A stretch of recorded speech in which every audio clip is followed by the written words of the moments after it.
All right. So this is session 82 of the Devouring Dark.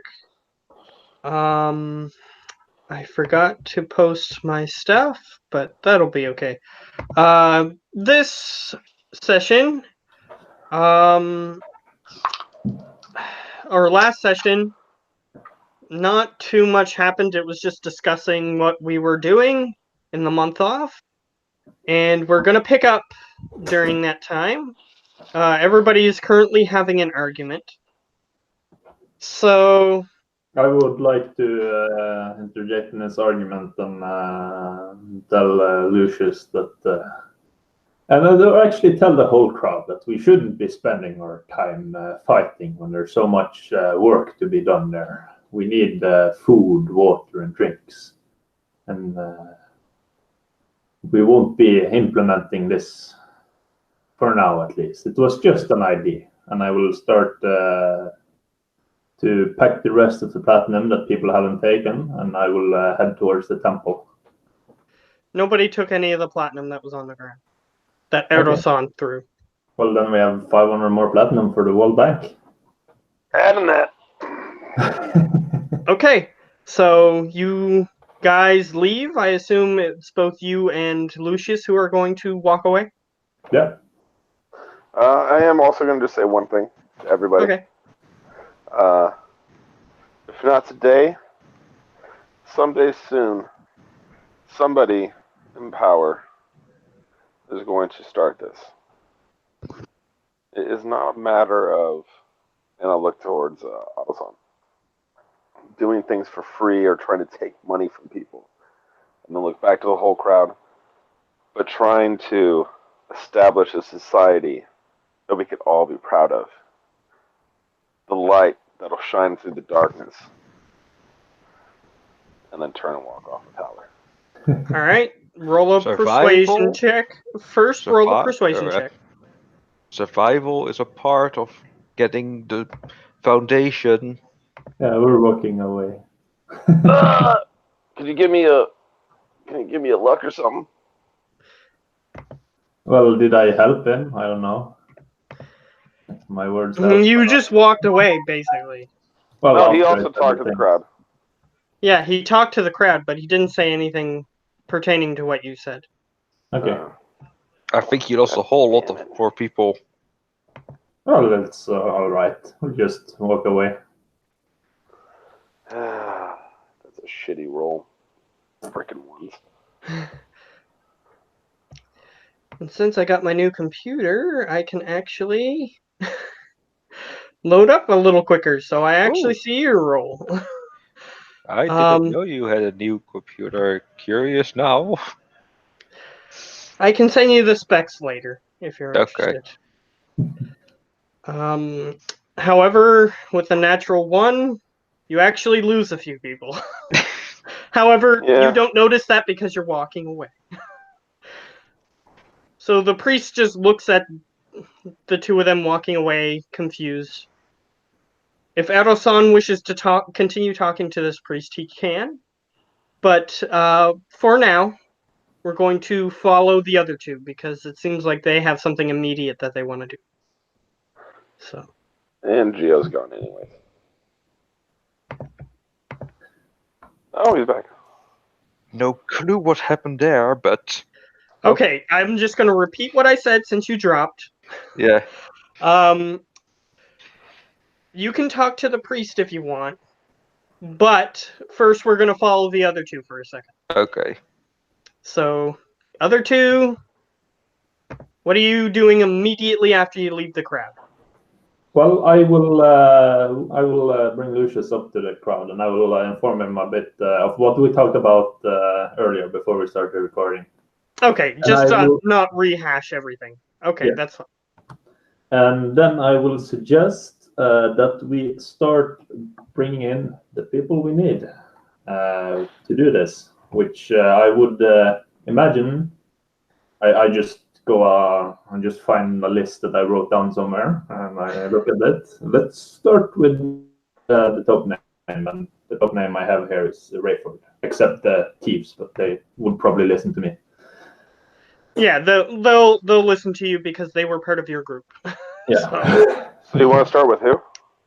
Rayford. Rayford? Rayford, the Okay. Spy Master, I named him. That sounds kind of cool, don't you think? I guess. Okay, so But yes, let's speak with him. I think that we should speak with all the leaders. And yes, but did we do shopkeepers. it together or take them in one by one? And we'll say the same thing, so we don't have to do it over and over again. But if they have any questions that differ from the others, we can. yeah, so we'll start with Rayford, and we'll see how the conversation starts, and it will start that way each time. But from there, we'll see how it goes. So, Yeah. First off, I need you to roll an investigation check. Okay. Prowler, I aid since him. he's the one looking. I will aid him. I assume we're both doing it. What's your bonus? 5.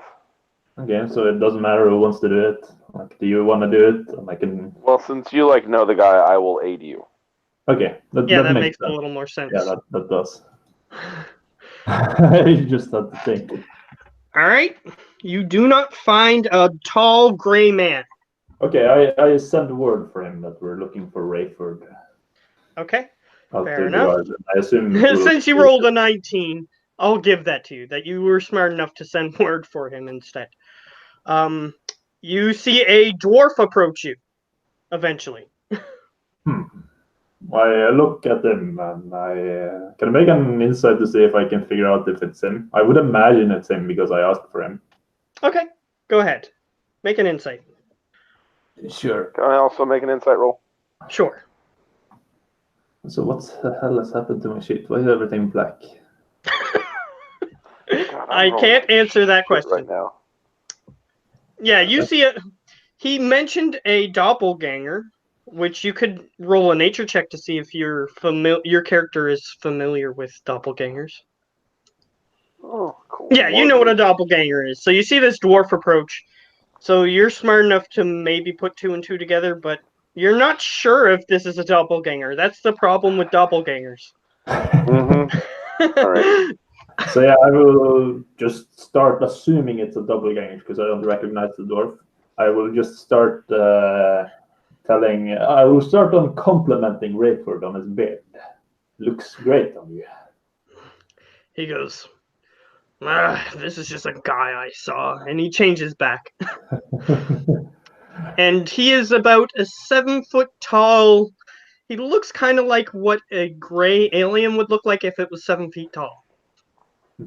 Okay, so Roswell alien, 7 feet tall. Yes, basically.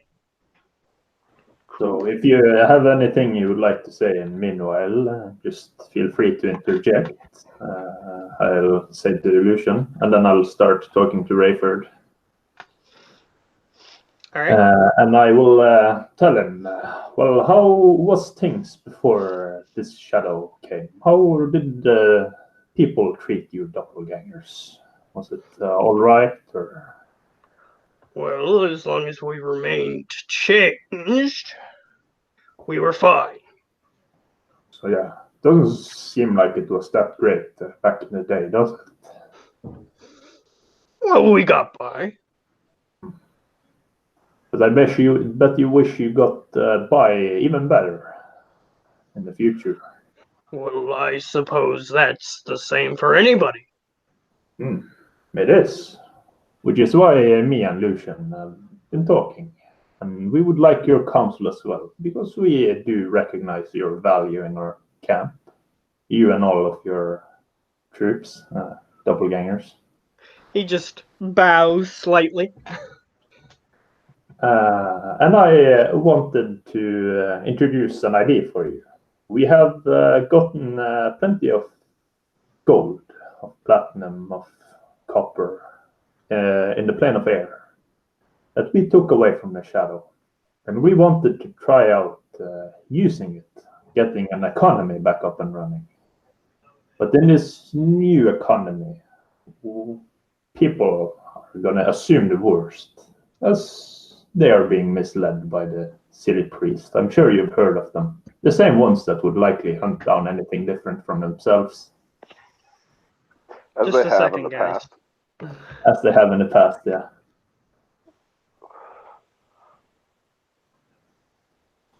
Comment A1. Somebody's gonna get me pizza. So So yeah, I basically said like but the people might be misled. That's why we need your help because people like the priests who would have hunted down your kind or any kind different from what they consider normal in the past. We're trying to take just parts of the past and create a better future for all. Where not only halflings and tieflings and humans are allowed, but all races who are smart enough to behave properly. Since without the darkness, attacking everything. since the darkness and shadow is hunting all of us, not just the good or the monsters, and I make sure to put that in quotations. But those of he's gonna interject something Yeah. before you continue, and he says, "Well,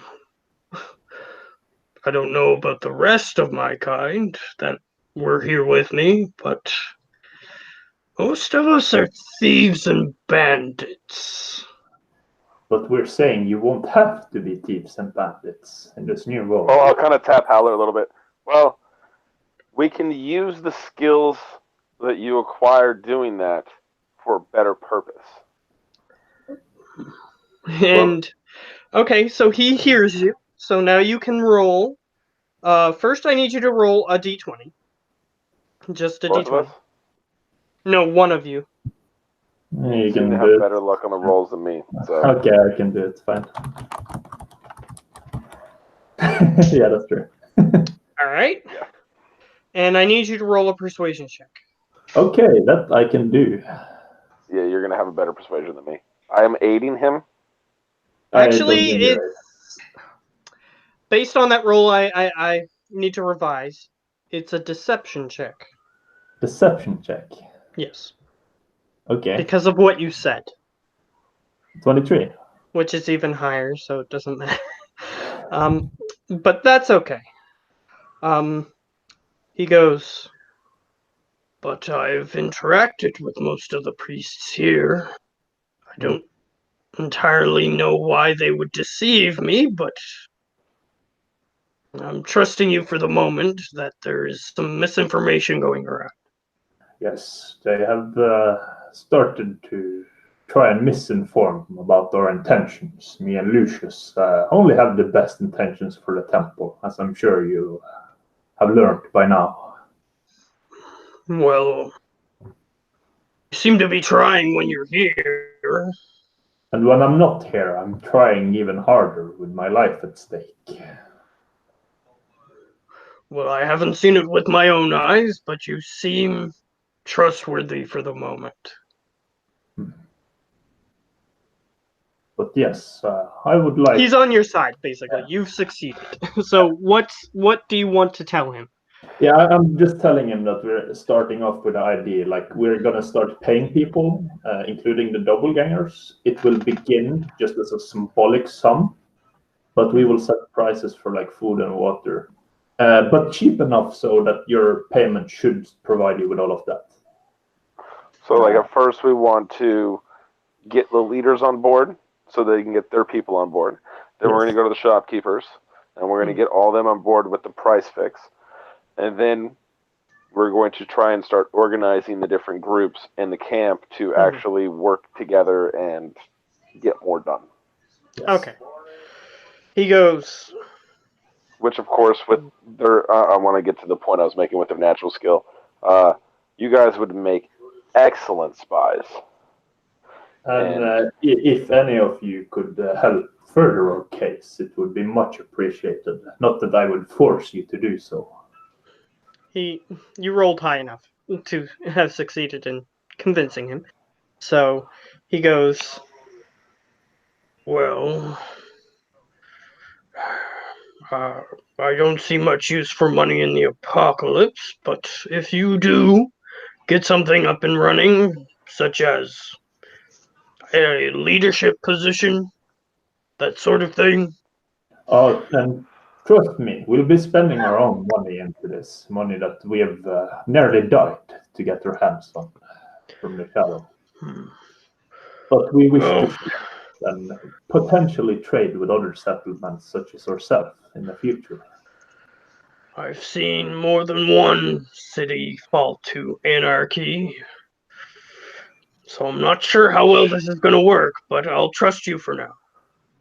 Which can you recommend 4 of your people that you would trust to go check out 2 cities that we just found out about that are apparently still up and running and still have an economy?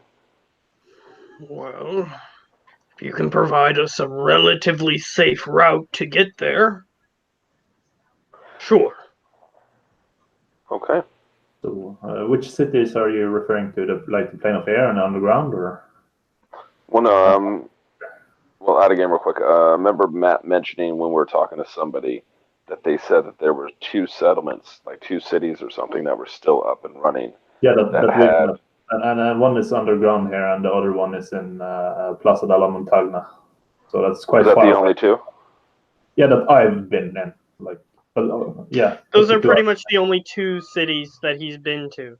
Yeah, so I would imagine most of the cities would have some sort of functioning, but I don't think we should There is another city, but that city is currently in some sort of Civil War-esque problems with certain people being shadow and other people not being, and undead invading the city from time to time, things like that, which is Gaia. That is another problem, but we shouldn't send them out there. It would be better to have them in temple. And I do somewhat trust deep gnomes. Not that they would. You can still send them if you want. They can disguise themselves as any humanoids, which deep gnomes are technically humanoids.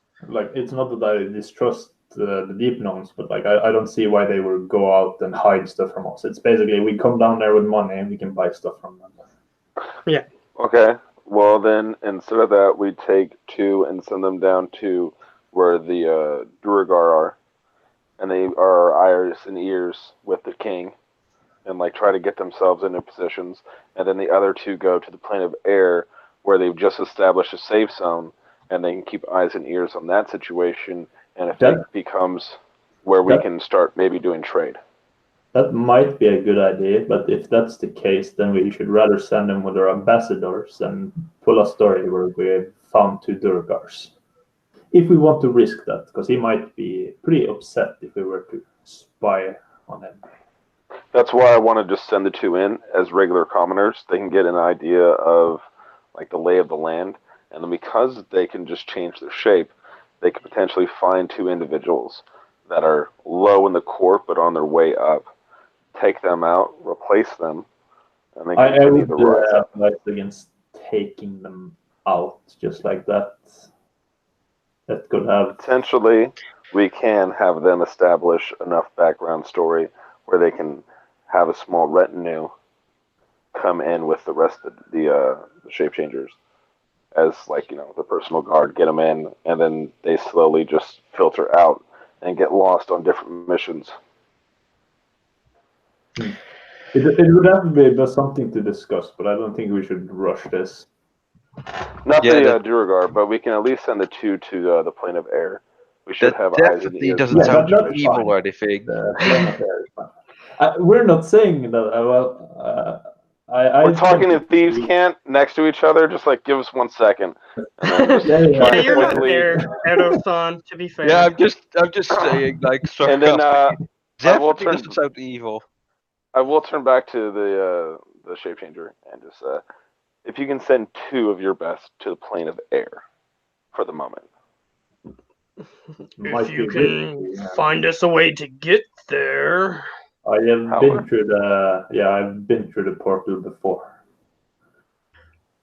All right, as long as you can assure me that they will come back, or at least have a decent chance of coming back. I cannot ensure they will come back, but I can do my best to provide their return by offering them money to be able to sustain themselves there, and by offering them 2 of my potions if they should get in trouble. I can also create for them a scroll of shit. Hold on, where's my sheet? Banishment. It could be a last resort to get them out. Yes, that's a good idea. If they should get into trouble, they would banish themselves. And I can create it at a 5th level so it could target the 2 of them together with just the All one right. scroll. You're gonna need to roll a persuasion check on him. I think I'm gonna reload. And since you're both doing it, you can help each other. So whoever has higher. Okay, then I You definitely have higher. yes. I have not expertise in persuasion though, but 15. He goes, "I'll bring it up, but Yes. if there's a high risk of death, you may not have many willing volunteers." Well, the city itself at this point is safe except for maybe a little bit of an undead issue, but the shadow is gone from there. The ancients have awakened and the city is safe. So if they get to the city, they will be safe, is what we're basically saying. But the journey And can be dangerous. we'll also give them the location of a safe zone in the sewers that was established by Blood Priest. Sure, you can do that. He'll take it to his And people, basically. we won't force them into anything. Like we don't want to force them to do this, but we're putting the option out there that Yeah. it might be beneficial both to us and them. And they will get paid. And they will get paid. Yeah, so he's going to bring that to his people. Do you have anything else that you wanted to tell him? Well, the last thing actually I'll tell him is whichever 2 operatives decide to go, they will also be provided with a magical weapon and item to give them better chance to attack and to defend themselves. Those will be picked up by us along with the money and the map of where the safe zone is and all that upon accepting the mission. Okay. So he'll bring that to his people. Yeah. Next leader. Next leader. Well, the next one I have here is Iondaro, which is the telemancer. Might want to just inform him that we're starting to provide gold, but I don't think we have to convince him of anything. Like we're just giving him a heads up, basically. That's what I think there. Okay. Yeah. As long as So you think he's going to be... He's informed. Yes, so he's informed. Okay. Then it's the necromancer, because we have to inform him and all the dead. Yeah, we should You just could let him probably know. handle that one. I don't think he'll take it too poorly. No, I'll just let him know. All right, you go and let him know. He doesn't care about money. So Yeah, so he's fine with it. That's what I thought, dead dude. all right. Hey, you got to fill in a little bit more on your cheek. You're missing a little there. And a couple seconds later, it just grows back. Looking better, and then walk away. Okay. All right. Then there's the underground people, but I think we can talk to them later. There's also the part where I should go and give them money, because I said I did. I don't want to appear as a... Well, you already have them, their leader in your pocket, basically, so you might not have to worry about that. Yeah, but I wanted to go down and give them a gift, so that means what I said earlier was not lying, because I did pay them money. I just didn't specify it in the contract, which would clear my own name, like technicalities. Okay, so the next one is Lugus. Yes, Lugus. So are you bringing Lucius along with you for that one? Yeah. Okay, so you approach him, and Lugus? basically, Lugus is a very tiny, half monkey creature. He's basically Yoda, except he looks like a monkey creature. I'll give you a picture of what he mostly looks like. Okay, just put it in the Facebook. Okay. So I'll just inform you on the way. No, I'll just throw it up on screen. Not that big of Oh, a and deal. here's all right. Yeah, I'll just inform you on the way that he seems to be quite wise. He's even handling a purple slotty that we left in his care. Who is he in charge of? The monkey folk? Yes. How many of them do we have? And I also believe he makes his own brew, or at least he attempted This is to. what he looks like. Okay, that's So yeah, I'll just inform you that he's pretty wise, and we shouldn't like try and deceive him in any way. okay. He's ugly. Yeah. He's not pretty, but that's what he looks like. That's ugly. I was born in the ugly tree. I hit every single branch on the way down, and then as I laid there at the roots, somebody walked by, saw me, broke another branch off, and beat me with it. Okay, fair enough. So, yeah, you walk over to him. He's got his long, bony fingers over a little staff that he is currently using to hold his frame upward. Okay. So yeah, we'll kind of just talk smallly with him, and I will mention like I believe you were talking about your own brewery, at least making your own ale. Was that not right? Well, in my previous life, I was a dwarf, so yes. Well, I was kind of thinking that our temple were lacking a bit of spirit. We should try and get something like that sorted out here. A brewery. Mm. It would keep the Well, morale I up. recommended this quite a while ago. So, And I heard you, but not everyone was too pleased. Thought it was a waste. But I beg a different. I believe a brewery would be necessary to keep the morals up in these dark times. Especially now that there's somebody in camp who wishes to create a inn/tavern for people to drink in.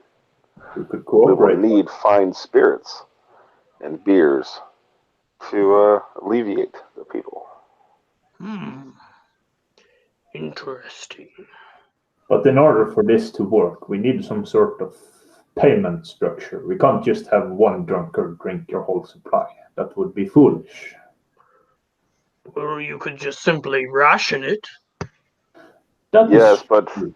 But after a long day at work, fighting and being half beaten to death in case the shadow comes, I think that person would deserve a bit extra, don't you? shouldn't people- Perhaps, but that is what rationing is for. And he just sort of pokes you with his little stick. yes, but don't people have the right to choose what they should get with their day's work?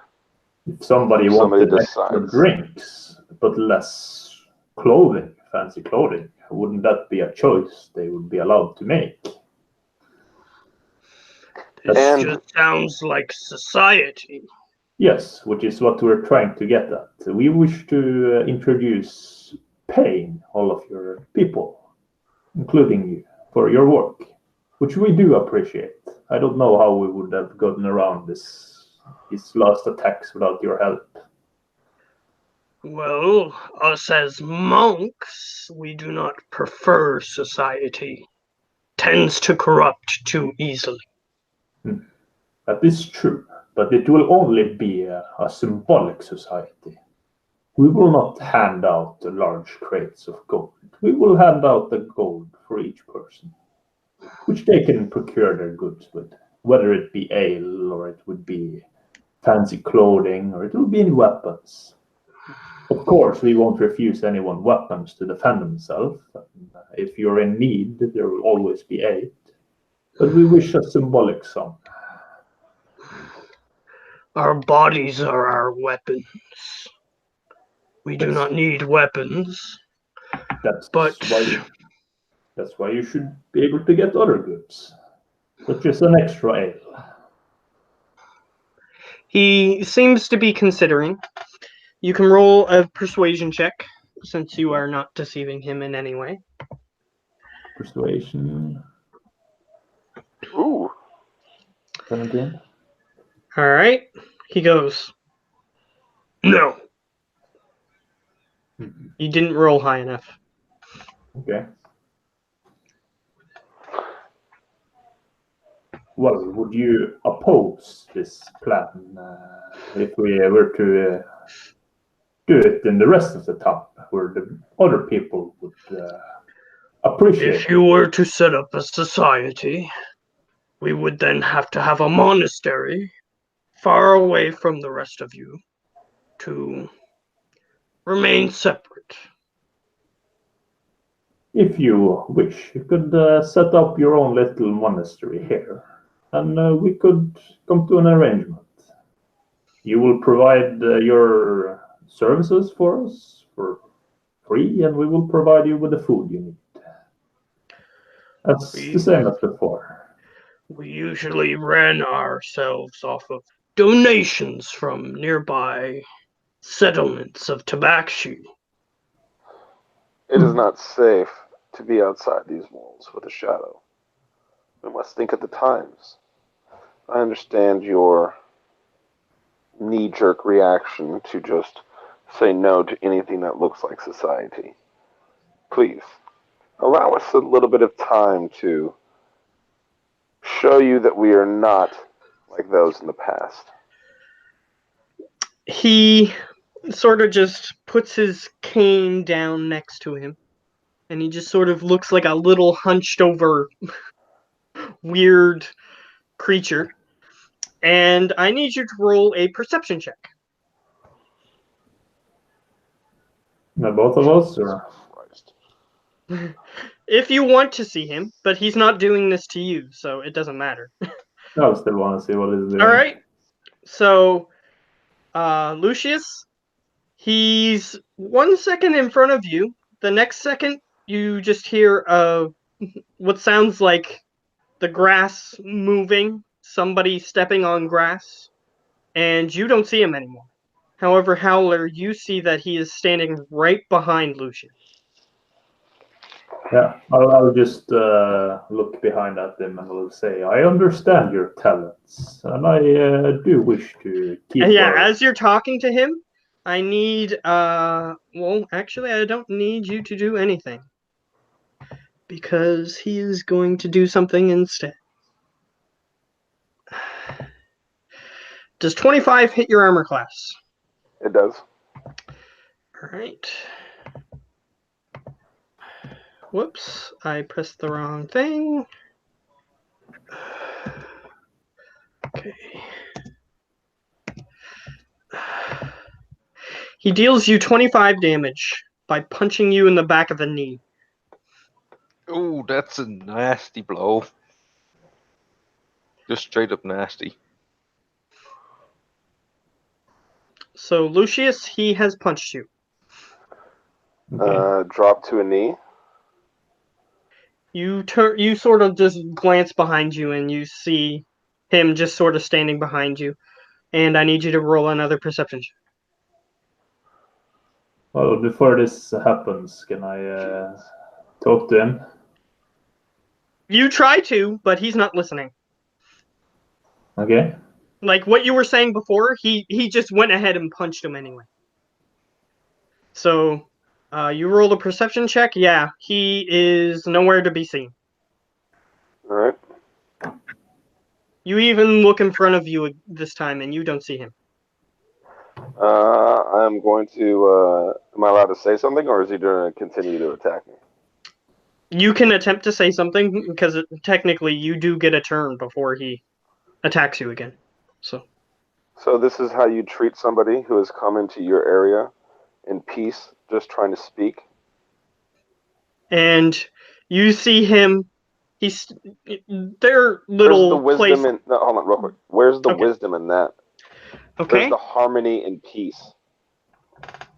So, as you say that, the area that they stay at is very close to the edge of one of the corners of the temple, and he is currently standing on top of the temple, and he says, "This is what we do to the unworthy who see us. Do you wish for me to continue?" Who are you to judge? And as soon as you say that, you need to roll another perception check. Oh, of nature. All right. This time you do see him, and he is right beside you. You do have a Touch me. chance to do something if you wish. Touch me this time, old man, and there will be consequences. Hurt me, and there will be more than you can handle. You're the one who is attacking. I came here to speak words. You were the one who threw a And punch. he motions to his other monkey folk that are standing not too far away. And all of them are currently watching what is happening. And he says, "We are trusting you. You cannot break this. You are attempting to convince us to break our oaths, which would make us do even worse."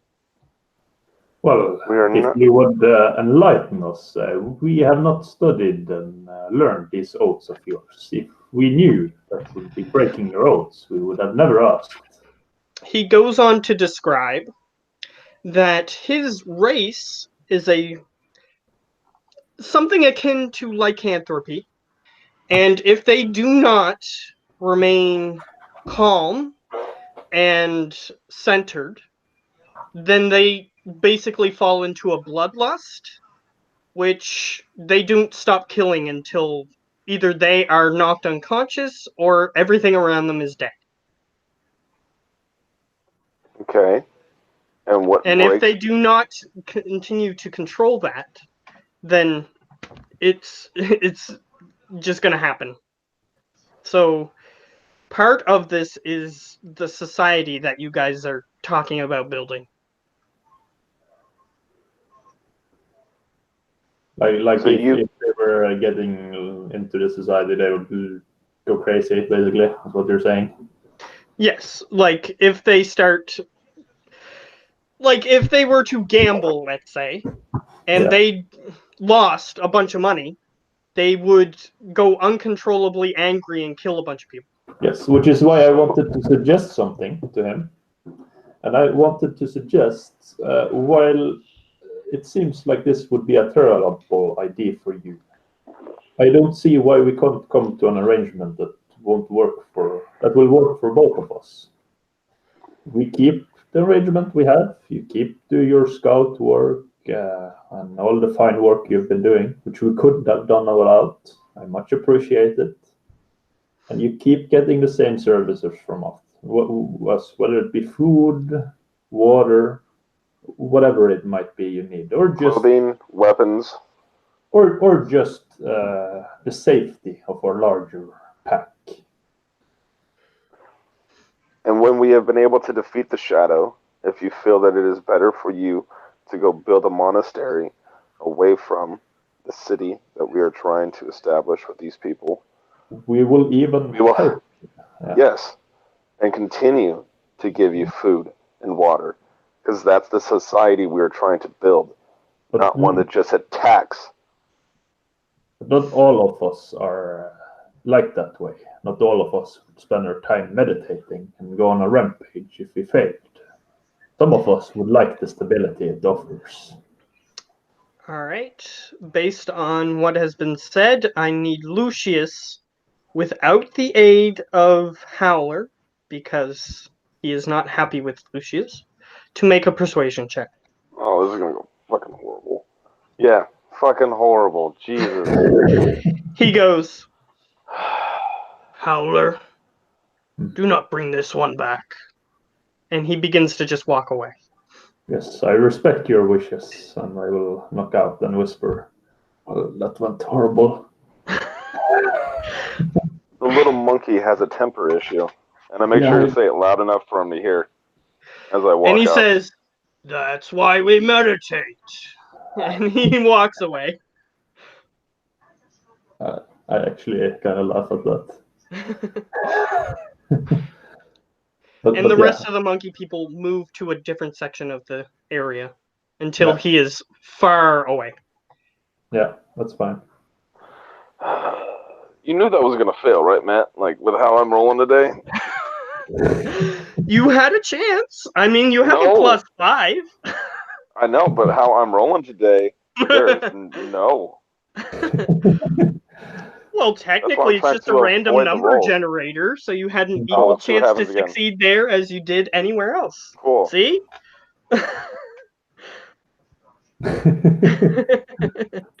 Well, I'm sure I might be able to soothe some of his worries later on, but I don't think he will attack us without reason. He is, well, except you, but he didn't kill you, so you got that going. Well, he's lucky I didn't hit him the first time with Hellish Rebuke. That is fair. Like I'm sure you could probably take him, but he'd be more valuable alive, even if he's not. Yeah, part of he did explain a bunch of stuff to you that I just sort of glossed over. But basically, he can turn anybody into one of these ape-like creatures, but if they were anything like you are, you would just go insane and kill everyone. So, yes, the fact that they are even able to have a polite conversation with you means that they are showing restraint. I get that. It's just it seems very unmonk-like who's trying to be centered to just attack somebody who's trying to have some polite civil conversation. That's what when we have our construction company, we will send out people to help them build a sort of temporary monastery, and that will probably get them a bit happier. Usually, and Maybe. another thing that they would have explained to you, usually they don't even let people see them unless if they're worthy. The only reason they're letting people see them is because they're attempting to work together. Yeah. What does worthy even mean? Your character doesn't know. Because your character isn't a monk. Well, So that's the you have sort of no thing. Well, I am concept. a chronicler. Can I make a history check to see if I know? Sure, go Well, ahead. if you bring it up in game, I will just start pointing towards myself. Great, now I'm freaking rolling good.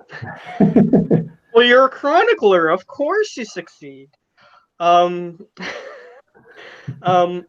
basically, you have to have, like, most people who get turned are people who are already monks.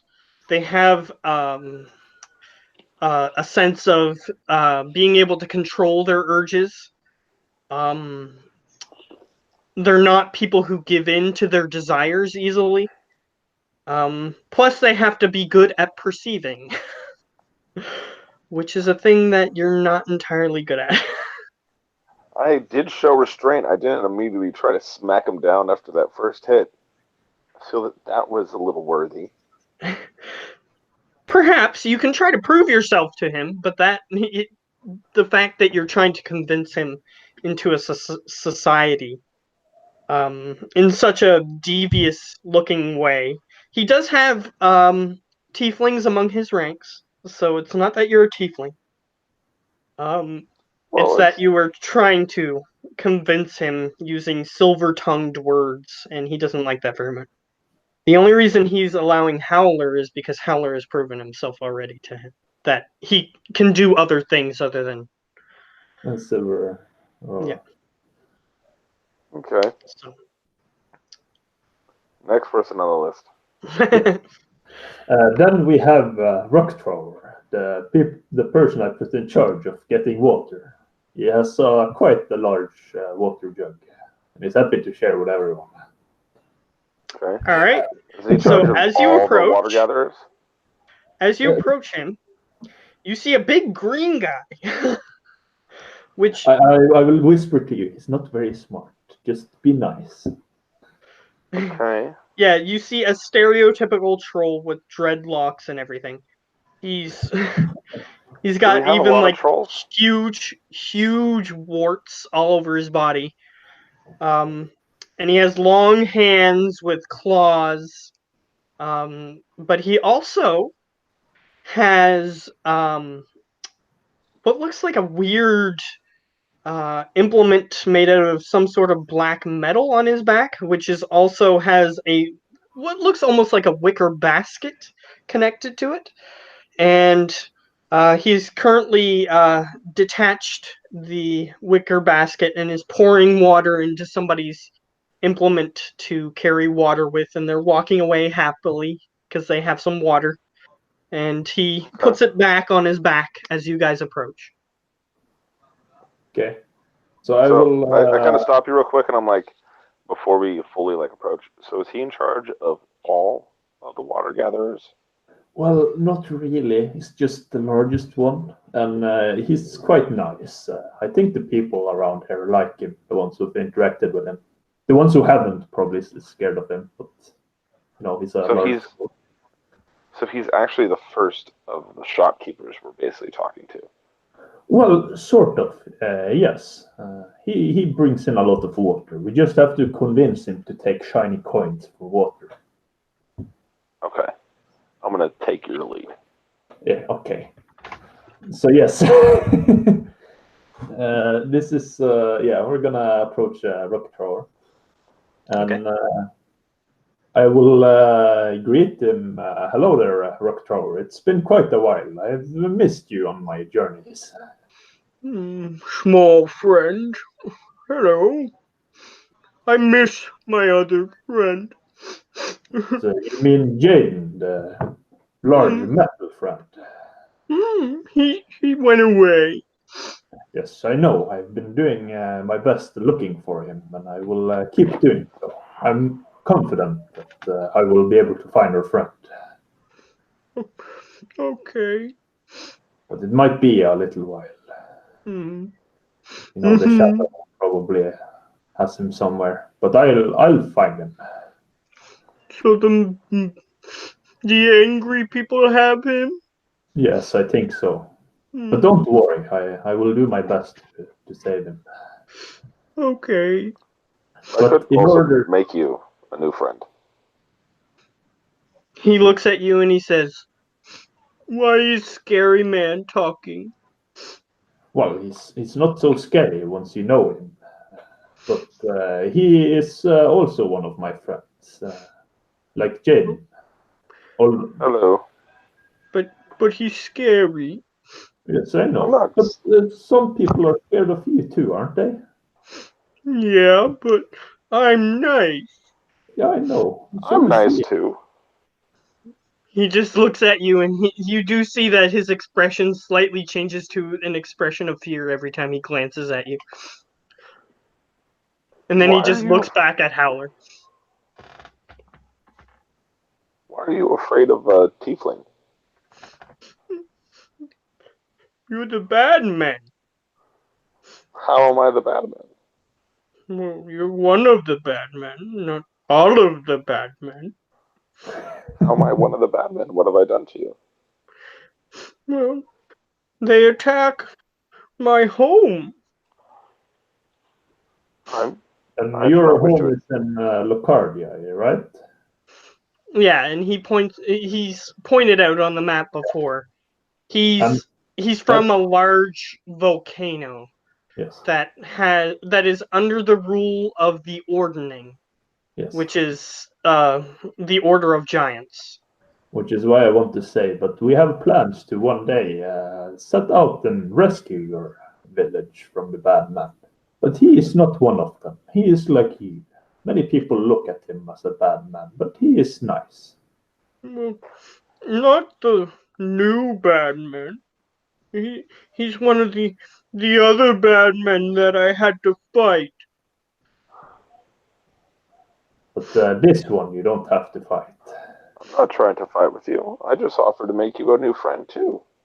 He'll even hug you, and I'll motion to him. I'll kind of put my arms out like, would you like a hug? And he just looks at you, and he's like a small child backing away from something that, like a mouse or something. And he just sort of huddles further away from you. I'll take a step away. Look, I do not mean you any harm. I have not done anything to you, and I would not do anything to you. But the bad men, they come from a portal, and they have people like you with them.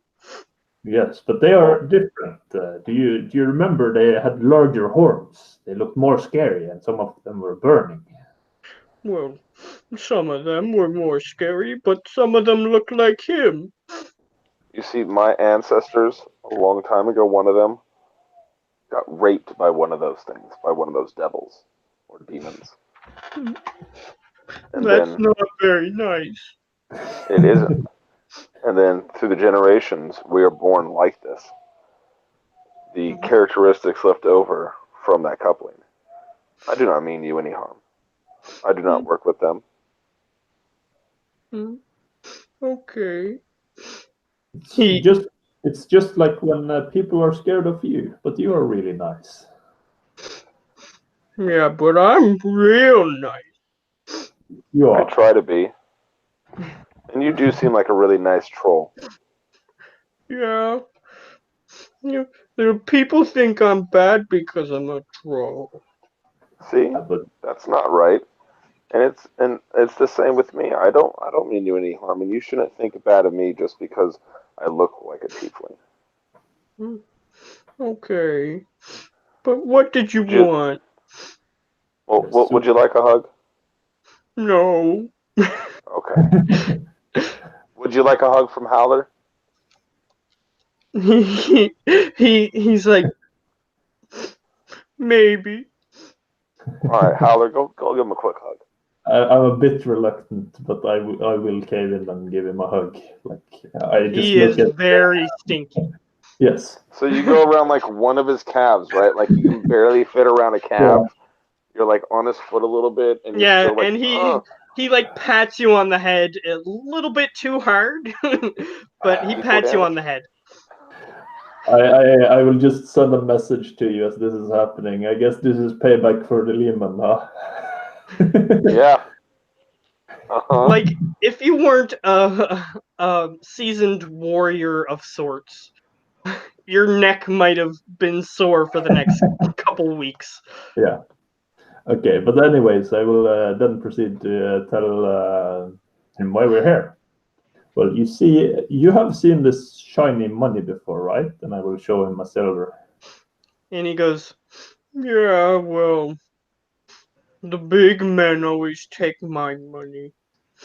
We don't We're like not gonna that. let that happen. We want everyone to have this money. If one day I found a nice shiny rock, and the big men took it. And we want to give you these every day for collecting water for us. I'm actually, when he says that too, I'm gonna reach into the bag and I'm gonna pull out one of the gemstones. By this point, we should have been able to have some of them identified. And I want to pull out one that's like worth about like 50 gold, but a nice like kind of shiny red one. Mhm. And then I want to go, hey buddy, here. And he goes, "Is that for me?" Yeah. Oh, oh. And he just uses his from his index and thumb. He just uses his claws to just put the pointy ends of his claws around it, and then he Hmm. just moves it closer to his face. If you hold it up to the sun a little bit, it's nice and shiny, huh? And he looks at it and he goes, "But why you give this to me? It wasn't right Do that I your have shiny. to do work for you now?" No, no, no. It's not right that those men took away your shiny rock. I'm not one of them, and I want to show you I'm not them. So, take that. He goes, "Oh, okay." And he puts it in his loincloth. But in order for us to keep having these pretty rocks and to pay the people to guard our pretty rocks and to pay for our food, because I'm sure you like food, yes? Well, yeah, I guess. So we want to use these. So when you give someone water, you will take one of these, and I will show him a silver And he goes, for the water. And at the end of the day, and I'll pull out a gold coin, you'll come to one of our. I'll kind of look at Howler. I'm like, we still have to come up with a name for him, but they're going to be the people who are giving out the gold coins to every worker at the end of the day. You'll also get one of these. And then you can spend these, and I will motion to the silver again, or the gold, and you can spend Kind of those wave it. by food, all the kinds of food you like, as long as we have it. And we're talking with He kind of scrunches up his face and he says, "But won't the people be mad?" no. Maybe Everybody's maybe a little in the beginning, but we will make them understand that it's how we normally do it in nice places. Normally in nice places with nice people, we give these, and then we get something.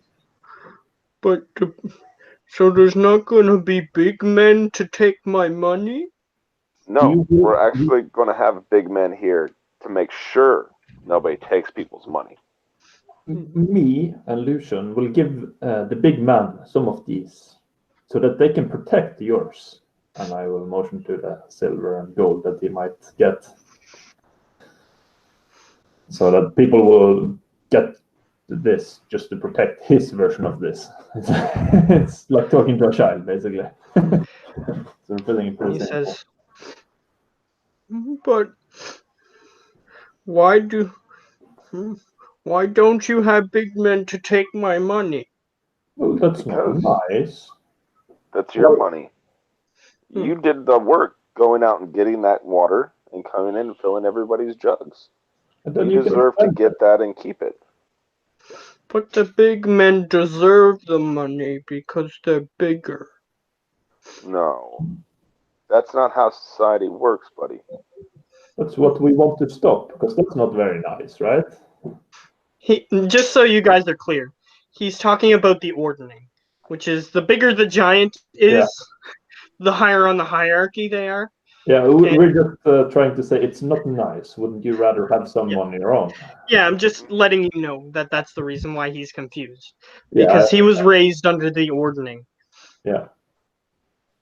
So yeah, we're trying to just put it in pretty simple words, but you should have it because you deserve it, and it's not nice that the big men take it. But then, Hmm? since I'm bigger, I would take everybody's money. No, that's No. not either. No. Only Look, one of these when you give water, and you take only one of these when you take water. So one silver again. So I am taking everybody's money? Yes, but only no. not Okay. all the Hold money. on. Lucian, hold on. It's not like how you were raised. Okay? We're trying something new. Okay? We want But to try something new. I'll try. Okay? The new thing is actually going to get you a really good amount, okay? But I don't want to take everybody's money. Exactly. You're not going to take everybody's money. You're going to take just your share for your work. So when you go and get your water and you fill up somebody's jug or whatever container they have, they're going to give you one of these. I'm going to point to the silver. They get one of these for a day's work just like you. I'm going to hold up one of the gold coins.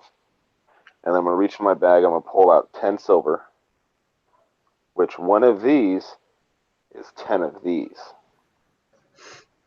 He just sort of scratches his head a little bit. So I'm gonna get you both so- to make a persuasion check because Okay. Can I be he doesn't want to take Howler? he doesn't want to be like the big men. He doesn't want to take Exactly. everybody's money. And that's what and with the crit, I want to kind of point that out that when you get your money or when you give them water, I'm going to pull the 9 away and put the 1 to the side. You're only going to take this, so they still have a lot of their own money. You're only taking a little bit. So He they goes, can order some food just like you. "That's confusing, but I'll try." You'll learn it. You're smart. I think you are smart. I'm going to kind of nudge Howler.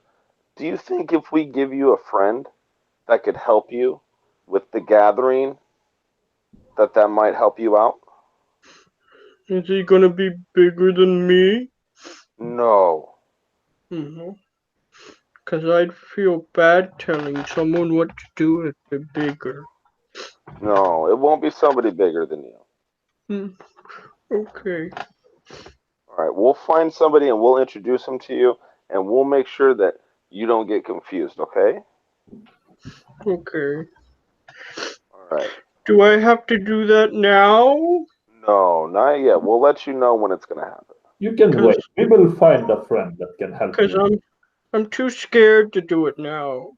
Yeah, that's No, okay. no. Just keep giving out the water like you have been. We'll let you know when we're gonna be going over to the new system. Yeah, we'll basically tell him we'll get a friend that will help you with fixing this. Yeah, before we start. Okay. Group hug? No. Just Howler? Yeah. All right. I reluctantly go to hug him again. I'm like, was that really necessary? You get a message in your head saying. It's Do you really- hug him? Yeah, I do. But Okay, he pats you on the head again, a little bit too hard. yeah, I complain the whole way in Lucius's mind. He's getting a giant mental grin. yeah. Just rubbing it in. It's fine. Okay. But we Perfect. sorted out Rocktroller. He's part of the plan. Okay. I will fight Alright. communism behind the people in our plan. No, capitalism, sorry. Yeah, and just for future reference, the more evil, like the giants that are. It's not that the giants are evil. Like the smaller giant kin, like Oni and trolls and stuff. They're basically considered slaves under the ordinance. So he has a hard time understanding. Basically, if he was given any money, whoever was above him would take all his money. Yeah. So that's why we want to have a friend, which was a great idea. So someone to help him with the money part. So yeah, you've convinced him, especially with the crit. He's now implicitly he's expecting you to give someone to him that will take care of this entire thing because he doesn't want to do it. He's too afraid to do it. Yeah, that's fine. Exactly. We're cool with this because I don't really trust him with money. Yes. There is 3 people above ground that I think it's important we speak to. Perhaps a 4th, but we'll come back to that one. And then there's the underground, which I'd have a small discussion with. Yeah, do you want to talk to our son while he does something? That's fine. If not, we have a. Okay, so while you are discussing possibly or thinking about what you want to do next, I can switch to him. Yeah. All right. Cool. All right, Edo-san. That took a while. Yes, it's gonna take a little while longer, so we're gonna give you a chance to do something. Okay. Have your off days. So, yeah, did you still want with the to priest. continue speaking to the priest? For sure. Okay, so what did you want to talk to him about? Well, We're what going his from a neutral ideas were. standpoint to you Yeah. asking him. So, Yeah, go question what his ideas are if he needs any help. well, I did have some problems relocating the monument. You wanted to help me with that. They basically wrecked our monument when we were enslaved, and we still haven't had anybody strong enough to move the stones. Well, I'm not particularly strong, but I have, well, a friend. Let's call him a friend for, well, actually, he's not a friend, more like my own creation. That's quite strong. Well, where is this creation? Yeah, that's the thing. He's currently with my parents somewhere, if I recall the map from mind, which I can't. Quick question. Put up. Quick question. Would you not be able to make a new robot during this time instead of waiting for old one? I'm just asking. I could, but then there's the problem. The answer to that question is that his original one would become inert There you go. because he can only have one. Okay. Yeah. Which is currently near the water veins. And he goes, "That's quite a distance. Yeah, I know. But Well, how about I show you what I'm talking about, and you can see what you can do for now." Yeah, because just for you as a player, Gio, like they will probably try to avoid everything they can. So if you wanted a new construct, surely you could make one, but that's up to you. Like, no. DT's too valuable. to Alison, too valuable. yeah, I see that. I mean, many Alright. memories, lots of work into it. Yes, that's fair. So, he walks you over, and he shows you two large stones. One of which has like a large section of stone taken out of it, so that way the stone can fit like an X. The X is this world's equivalent of a cross. So, like for Christianity, sort of thing, the X is the equivalent. And he shows you the two stones, and he goes, "They saw this monument as sacrilegious and destroyed it. The stones aren't broken, they're just detached and thrown in two different spots." Yes. I don't think amending can help. Yeah, the stones are just separated. You just have to put them back together. So you'd have to have one stone leaning like this, and then the other stone leaning. I should just do it this way. And one stone leaning like this, and then put the one that has the little nook in it slotted into the other one. Okay, yeah, I could help, not with strength, but more with brain power.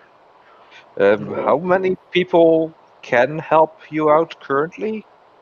Well, we do have the group of people that was behind us, and there's a huge group of people. It's just that the space that they take up is too much for how much lifting power they have, so it's hard for them to get into position to actually help the lift. Is the problem? Well, you don't need everyone in the same place. I mean, and he grabs his book and starts drawing it out with everything, with explaining things like with rope pulleys and how to set things up. And the priest looks at this and he says, "Yes, I saw something like this in a book once, but I do not have the expertise to build such a thing." Well, you got the right person here. All right. Well, we can get on construction now if you wish. Do we have the wood? Do we have the wood for it? We got To plenty of make trees. And he motions to a rainforest like forest that is surrounding the area, so that the gathering could start whenever. Well, to just we don't need many trees. I mean, if we already have enough wood, like for foundation to put the pulleys on and everything, so that we can lift the stones and all that. We could look into procuring some from our stockpile, but it depends on what size you need and shape and everything. Oh, I don't. Well, they just need to literally need to be able to hold the stones for a little while until they're back in place. Well, I could show you to the stockpile. Mm-hmm. All right, he leads you to the stockpile, and there's a bunch of wood. It seems like they've actually got a system that's currently working that's going. And the priest says, "Well, this is our stockpile. This is what we've gathered so far to help the survivors." There's a huge pile of wood. Um, it's Could I not. use? It's not like gargantuan or anything. Mhm. It takes up a pretty big square though. Yeah, could I use my wood carving tools to determine what the wood I could use to just have this temporary structure? Sure, make a woodworking check. It's basically like scaffolding, and you put it up temporarily, and then you take it down. Yes. All right. Yes, you have some wood that could be used, as long as it's temporary. Because any permanent structure, some of this wood wouldn't be able to work. But you can work a temporary structure that they can take down afterward. We have more than enough here. He goes, all right. So you can order around some of the civilians to get it in place if you wish. Okay, I turn to people. So you want this religious, well, uh, thing back restored? Everybody is nodding in agreement that's currently around you.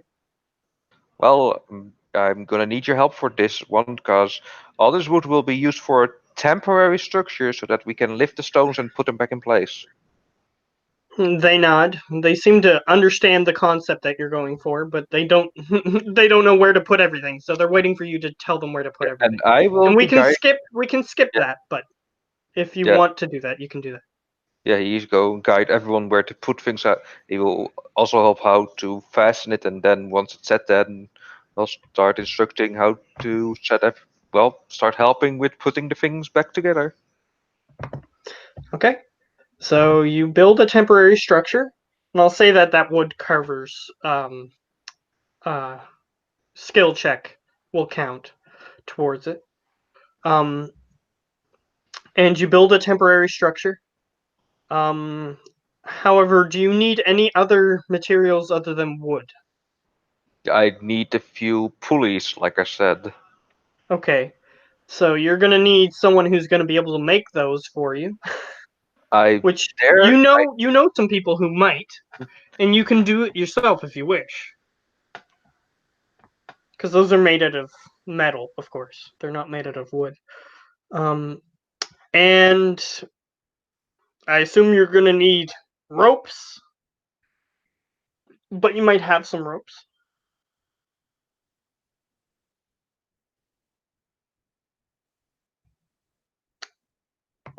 Not entirely sure. You're talking, but I can't hear you. Just by the way.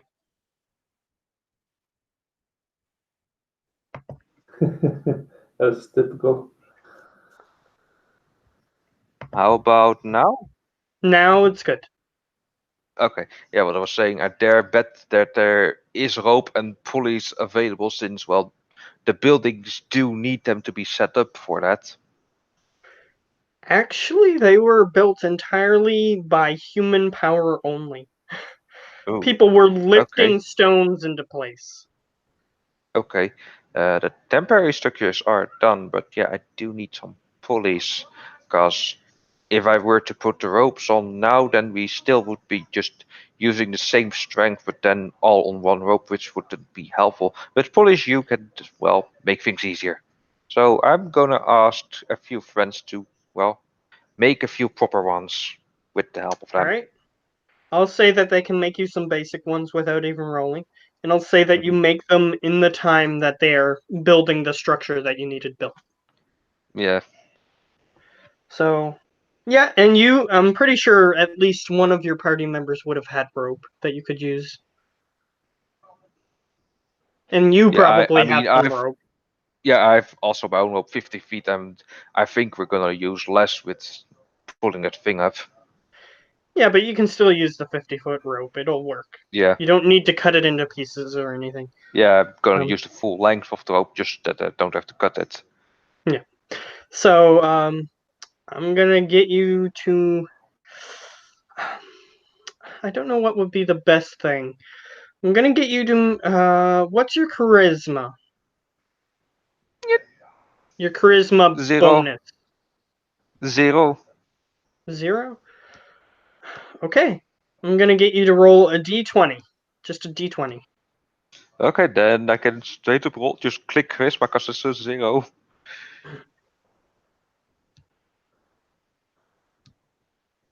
13. Hooray! This is your being able to describe what needs to be done, getting the people in the proper places, making sure that they pull on the pulley properly, all of that stuff.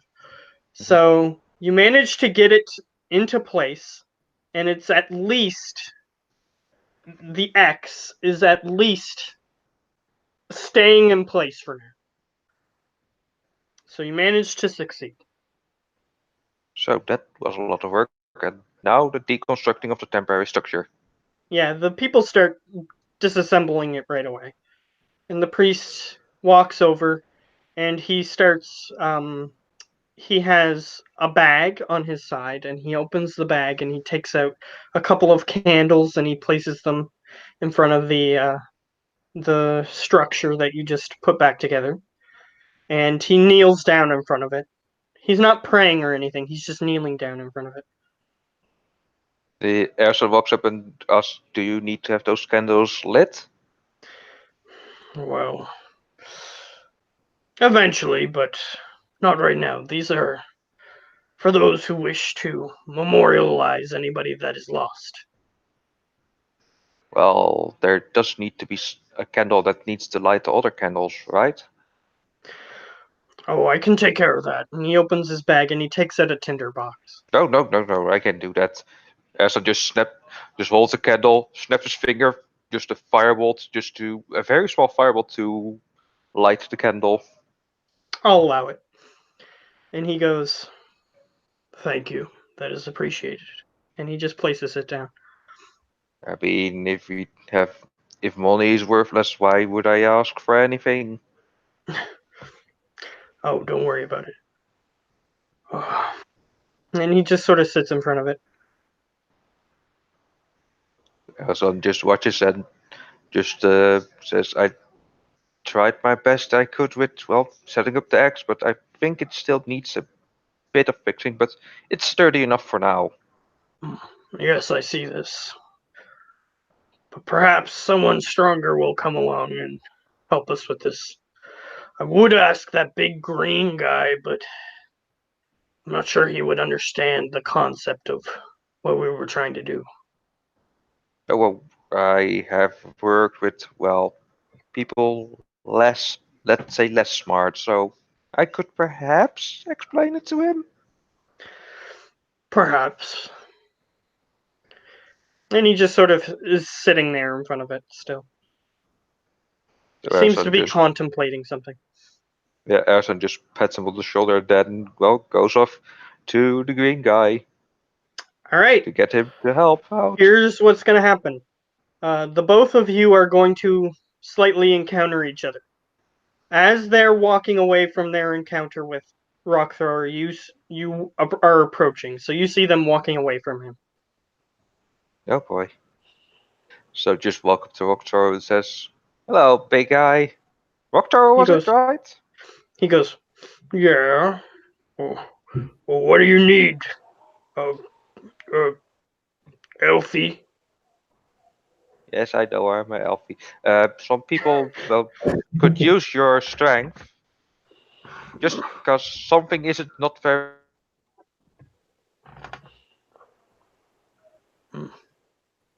Did you cut out? I think it did, yeah. Yeah. well. Oh, you Yeah. cut out for a second. Oh, Yeah,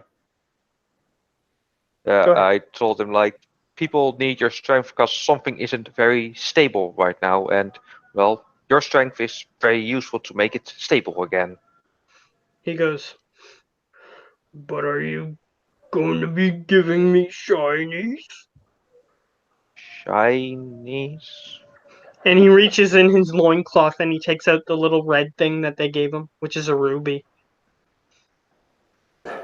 Uh, well, uh, what? They did just corrupt him as you walked up. What? And he goes, But I need the shinies to do anything. well, what if people don't have shinies and they really, really need your help? Are you going to ask them for shinies? They told me to do it.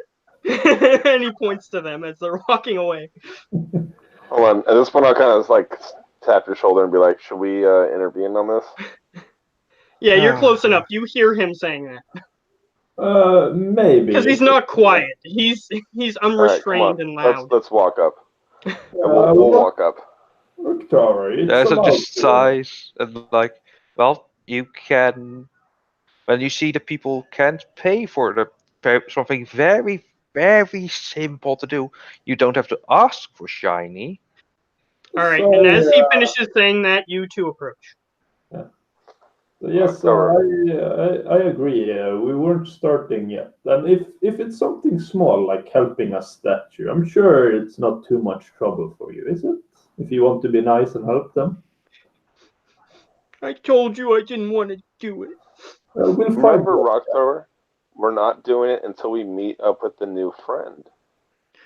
Oh, I forgot. It's It's okay, buddy. Do you want to help the guy? Yeah. All Let's right. go help him then. Yeah, help him, buddy. Okay. Remember, And nothing oh. happens until you meet the new friend. Okay. And he gets up. you know your sentence is flawed, right? Yeah, he I Your don't know sentence what you is mean. very flawed. Rock Thrower's not smart enough to pick up on anything that's minute like that, so it doesn't matter.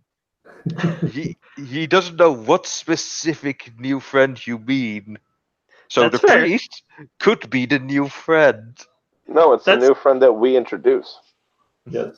And besides, we can come talk to him later if put some praise on him. that's okay. It doesn't matter because he's gonna go off with Erosan. Yeah, Yes. Elsa just leads him over towards the well, monument slash statue slash cross slash meh. Yes, it is a monument that looks like Yeah, an monument. X. Yeah, and Elsa just tells him, "I won't get too complicated for you, cause well, if I were to go too complicated, I don't think you could follow me." But I already followed you here. No, oh, what? Not a follow. Get what I mean. I did get what you mean. I followed you here. Uh, okay. That beside these things, well, you might see are not very well standing. So with your help, we can get them better standing, thanks to what they won't fall over. So they don't know how to walk? No, these things don't know how to stay in place properly Oh. without the help. So you want me to build? No, This is not a just very good house. no, it's not meant as a house. It's more like uh, a special place for people to pray. Oh, I don't know what that means. They talk to special ones and remember special ones. Do you have any special ones you remember? Not really. Well, some people do, and they go to the statue to remember them. I just have a pet rock named Rock. And would you not be unhappy when Rock is not looking too well? He always looks the same. Yeah, but what if he looks hurt or different? Well, then I'd have to get a new pet rock. Yeah, but what if it got a really special memory that you don't want to lose? I remember everything. Yeah, but you would be remembering things with a new rock. Hmm. Uh, This is hard. You want I me to build a house? no, just put these two stones together better. Okay. And he just starts fidgeting with them, and all over the camp, you hear as he's just moving the rocks around haphazardly. Yeah, Erson is explaining how we should put them together, how they should put them. Okay, so then eventually, just to save some time, he does eventually understand what you mean, and he puts them in the right spot. However, it seems as though the problem is the fact that there was some sort of perhaps what's the word, mortar or something that was holding them in place, which is currently not doing so Yeah. because there is none. Yeah, Matt, you so- send Tim a new invite because he dropped. Sure, I Oh. noticed that. Okay. I'll get it to him while I listen to what Gio is saying. So Yeah, go ahead. Erison just gives him thumbs up and says, "Good job. They're standing perfectly." All right. So he puts them in the right place, but you still need to put some mortar or something on it. Yeah, that's something I will do after I bring him back. Okay. Okay. So you're gonna tell him to go away after? Yeah, well, that he did a good job and that he can go on do his thing what he was planned to doing. Okay. So he goes back to where he was sitting before. And then Erison start preparing some mortar with Right. with the help from the other craftsmen. Yes. The one that you would most likely want is the oh, what did I call him? The mason. That's what I called him. Mason. Yes. Yes, the mason. So he knows how to build stones So- and stuff and put them together. Kind of like a bricksmith Yeah. sort of thing. Yes, so I walk up to the mason and ask him if he has any spare mortar for the monument. He motions to a pot that has some sort of sticky white substance in it. I just take a bow and says, I also could use your expertise since, well, this is your field of work, of course. He turns away from the piece of stone he was currently chiseling to look like a better block of stone. And he goes, "Oi, all right. Show me the damage." Well, it's more like it's you need to see it for yourself. And Ersan takes him over to the monument while carrying the pot with him. Okay. And he helps you put the stuff back on, and the monument is now held in proper place. And then I return the pot with him Okay. He and waddles take him away for his, like any good dwarf would. yeah, and They take him for don't his all work. waddle. All right, they don't all waddle. This one does. Pointing out they don't all waddle. Not all of them. Just like 45%. Either way, he waddles away. So do you have anything else you wish to say to this priest before we move on? Well, Ersa says, well, the monument has been fixed, and well, I'm still in despair. Yay. And he's Are you Canadian? No, still in despair. Yay. Oh, I heard it as an A. I'm in despair. A. either way, regardless of his nationality, um, um, the priest is currently helping people light candles as they pray next to the monument.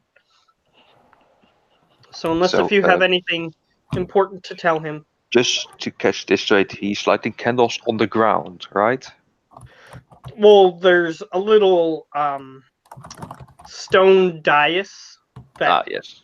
that he had in proper place, which is where you put the stuff. Okay, that's okay. Well, Erison is going to try and figure out where DT and his parents currently are. Okay, Because that's very so we'll important. move on to that a little later. Okay. Yeah, and I also has to stop, as you might have heard. What? I was commanded to stop, basically. Oh, okay. We'll see you later, and we do have a lot more that these two need to get done. So. Can't you Yeah. just send your parents to bed, Joe?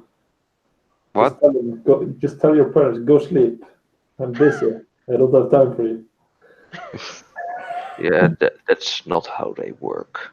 Well, have you tried? Have you Yes. tried? Yes. Oh, by Okay. the way, Gio, are we doing our thing this weekend? Yes. I don't have Yes, we time are. tomorrow, I don't think. I would have to do it Oh. Monday, Tuesday, like in the weekdays next week, but I should be able to do it this summer. Tomorrow and Sunday, I'm pretty busy. Going to the cabin tomorrow. Okay. Oh. We'll bring it up to the rest of the group, see if they're able to show up Yeah. on another day. Okay. That's okay. Yeah, We'll talk about that later. Saturday, Sunday's the only day that I can do. But Yeah. either way, we'll talk about that later. You can go. Yeah. Okay. See you guys. See ya. Okay. So, See ya. okay. All right. So So here's the plan. Me and him wanted to split up. I wanted to inform him about Jonathan Briggs and see what he could put him to work on. And I wanted to call in Kavn. No, not Kavn. We haven't gotten that far. Actually, I forgot to mention him. But I wanted to call in Baxter, the priest of Senna, or paladin of Senna. The one with the long lances. oh, him. Yes. His name is Baston. Baston. Baston It's Baxter. you put Baxter. Yes. So how do you spell Baston? It's Gaston with a B. So So how do you- Baston. Yes. A-S-T what? Bast O-N. O-N. Baston. Sebastian, basically. Basically, Yes. that is So- close enough. Okay. I'm terrible with typing. Baxter. I like that. Yeah, this is the guy who dual wields lances, which is all of his attacks are disadvantage, basically. But either way, Jesus. he yes, because he's wielding two-handed weapons. But either way, All right. you approach him. Okay. And I would like to speak with him privately, so probably in my chambers or something, unless he's somewhere alone. He's just sort of hanging out, so you can bring him wherever you want. It doesn't matter what the setting is entirely. Yeah, So, okay. Yeah, it's in the office then. Okay. Cooler. Yeah, you're just sitting in front of a large war table, and he's walking into this large empty room. And Like, there's the establishing shot that just shows him walking for like 10 seconds. yeah, Okay, he's at the table. and it's only me there because Lucian is talking to someone else. So I will Yes. be with this guy, and I will. He goes, you wanted to see me? Yes, I don't believe we've formally spoken one-on-one before.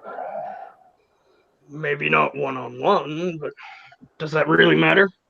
Well, not entirely, no. I mean, I'm sure you've gotten my intentions from what I've brought up here in this very room. Well, you want to take over the world. I Pretty want much. I want to rid it of the shadow, Well, step by step. a fair distinction. So what did you need? Well, I wanted to introduce to you an idea where the people of this temple would be able to choose more where to spend their time and resources. An idea Listening. An idea that would let the common folk decide with their coin pouches whether to spend their time getting materials to build churches, whether to get materials to build houses, homes, or whether to spend them on food and other treats for themselves.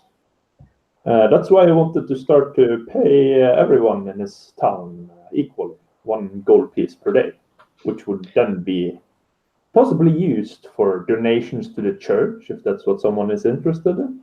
For food, of course, the prices will be really low on food, so it will be affordable for everyone. I'm not trying to rob people of their bare necessities, but I'm trying to get working a proper system like we used to have. And who's going to be leading this effort? It's gonna be a collective effort. I suppose I would be head of the temple, but I do appreciate all of your opinions. That's why I've asked you here, to see what your opinion on this is. Okay, he's going to roll an insight against you. I'm not interested in this opinion. So You can make a deception or whatever. Okay. Okay. Should I look it? I might. He rolled a 22. Okay. You're good. You just beat him. He goes, you do have the air about you of a corrupt person, but your words ring true at the moment. Well, how do you think we are implementing this? If I just wanted to keep the money for myself and spend them at other times, I would have done so. But this is going out of from other things, my own pockets as well. So I want to invest in this town's temple's livelihood. I want it to grow and flourish, not just these dark days, but in the future as well. He's contemplative for a moment, and then he says, I'm not sure what your angle is yet, but what do you need from me?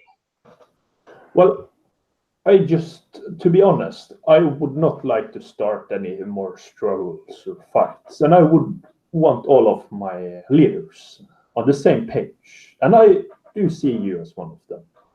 You are representing all of Senna from my point of view when you step into our war chamber. And where we take discussions about how to save the world step by step. Well, I need to get back up on my prayers before I consider myself a representative, but You might not consider yourself, but I do. And I think the god has chosen wisely. all right. So you want, I don't know. I just want you to make sure people are cool with it, you know? You get 1 gold per day, your other friends get 1 gold per day, as long as they contribute with something. If they don't have a lot of skill sets, that is completely fine. They just have to do what they can. And that's my wish. And the money is merely symbolic, just to start the system. So you're not looking for religious advice? I am looking for your advice as a religious leader. If you think this is a morally sound choice to order to proceed into the future with a more stabilized city. Because believe me now, this is starting to grow into a city. We will find more people, and I have no doubts this will be the capital of the new world. One that's liberated from the shadow. Well, having to use batteries to run anything magical kind of is a downside to this being the capital. But okay, fine. How about this? I go and I think on this for a while, and I come back and let you know. Of course. Your counsel is appreciated, and I'm not trying to force you into anything. I just wanted to hear your honest opinions. Okay. I do value honesty. He bows towards you and he leaves the room. Okay. And I need to roll something. And I'm just gonna pick up when he comes back. Yeah, okay, that's fine. I think that went pretty well. Okay. Yeah. You're lucky. You are super lucky. He comes back. Oh wait, I'm gonna roll something else. Because he didn't talk to that priest who hates you. That's what that was for. So I'm gonna roll. He's gonna make a religion check. All right. So he comes back and he says, "If you are truly not going to be manipulating people, then I agree." It sounds like an offer then. I will have all my counselors meet in not too long, and we can make it official. I just wanted to hear your input in a safe environment, where you would be able to speak up without any pressure. Well, I know what Senna prescribes. She usually sides on those who help those in need. And I have done that time and time again. Whenever the shadow takes over, I do my best to aid. Just a warning. I will be giving you advice, whether you want it or not. Advice is always valuable. And, secondly, not only will I be giving you this advice, but if you act too severely against my advice, some actions may be taken. That is understandable. I hope we both can come to a wonderful relationship. He nods towards you, and he turns and leaves the room. Okay. All right, so we'll do another one of Tim's first. Yes. Nice. The first one of Tim's. That was better than expected. I love it.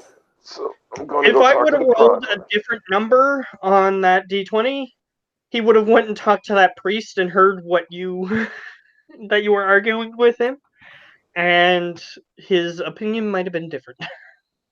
So count yourself lucky. All right, so Tim, who's the first one Tim's taking? The Chronicler. All right, so you're going to be talking to Jonathan Briggs. Yes. Okay. What do I know about him? All right, make a history check.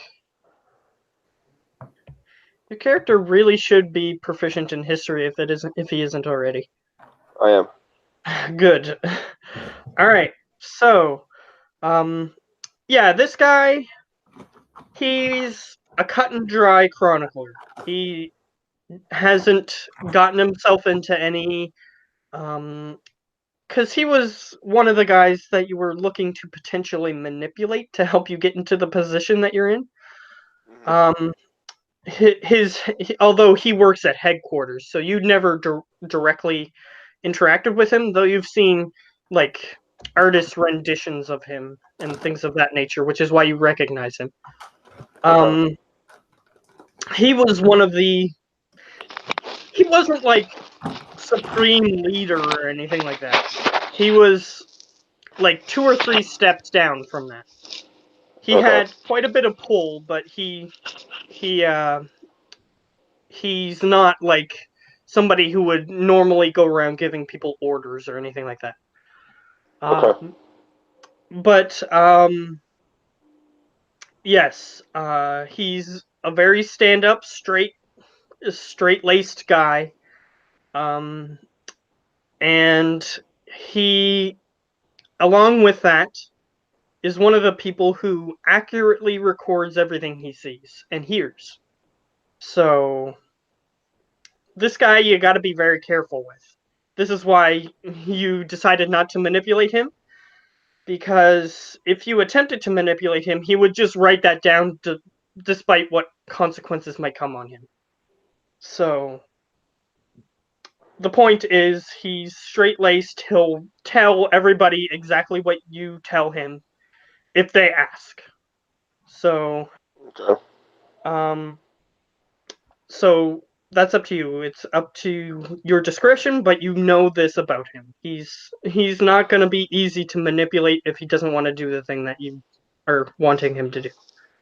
Got it. Okay.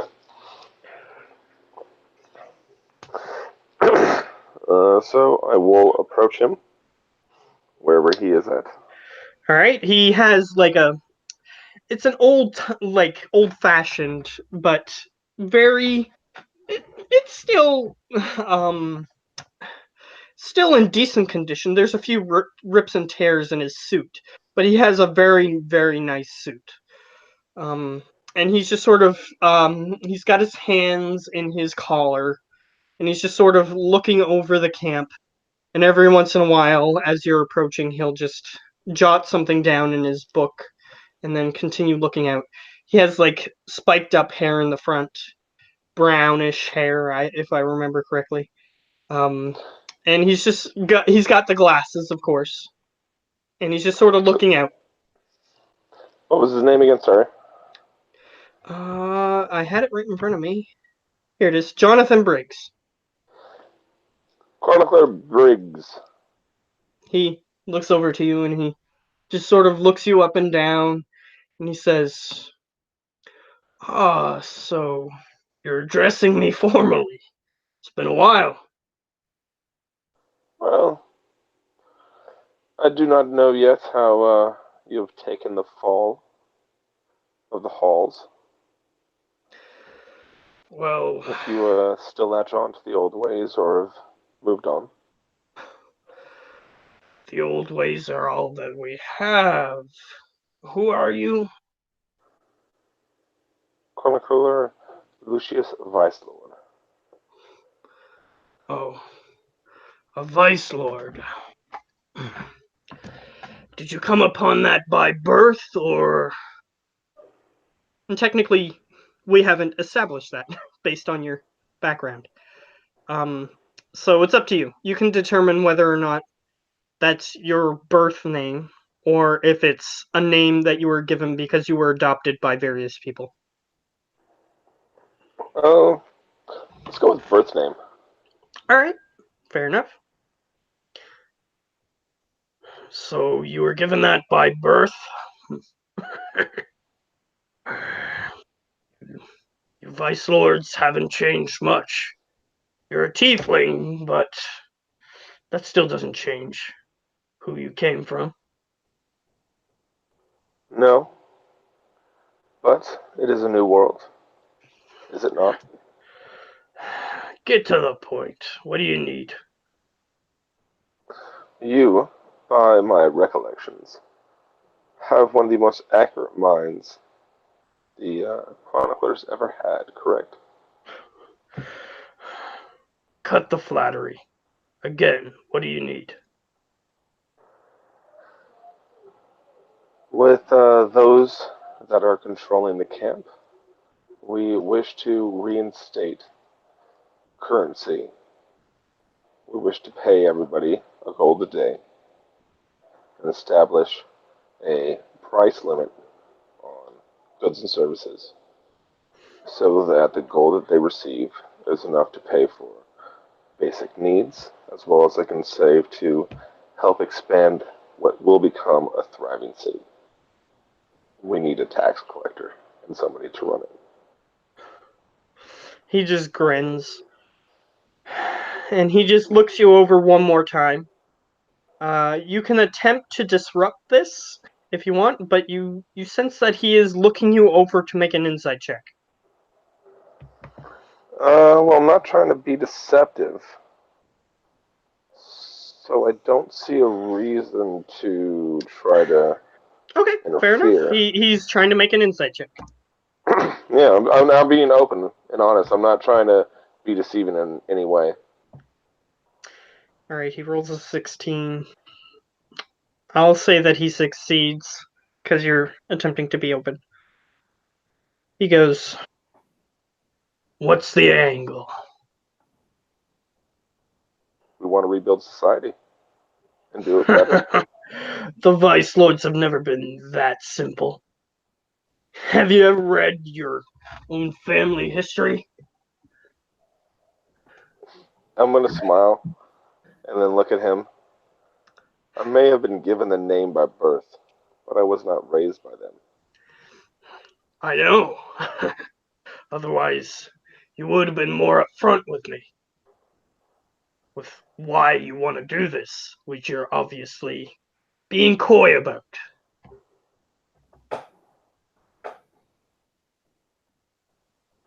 We simply wish to rebuild society. Come back when you wish to be honest.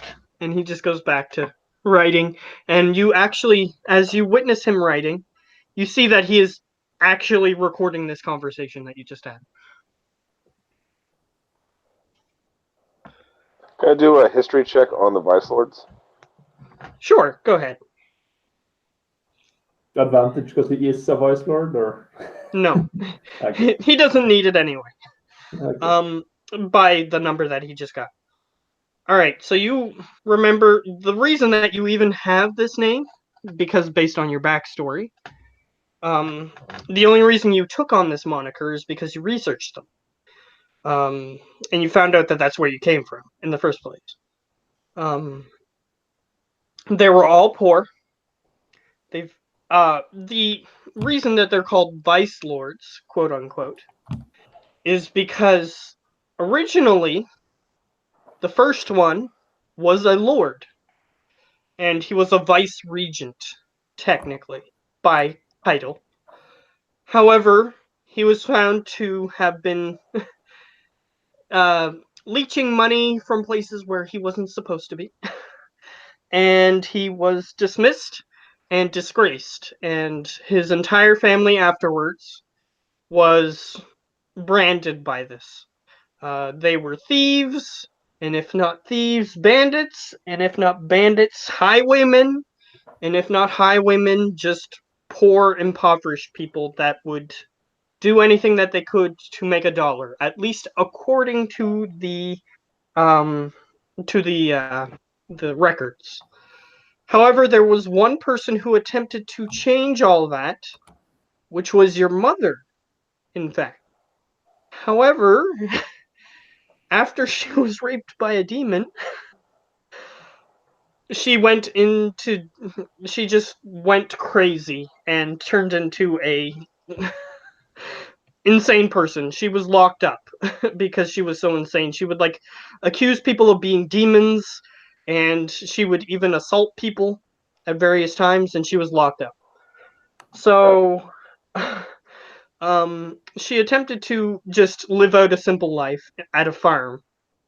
But when she was raped by a demon one night, she went crazy, which is why she sold you off.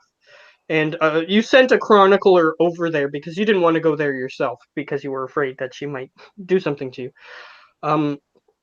And yes, she is insane, clinically insane. Um, and there's no pills in this world, and she's not a rich enough person to get magic to cure her. And you Okay. didn't care enough to go and help her, at least in your current history.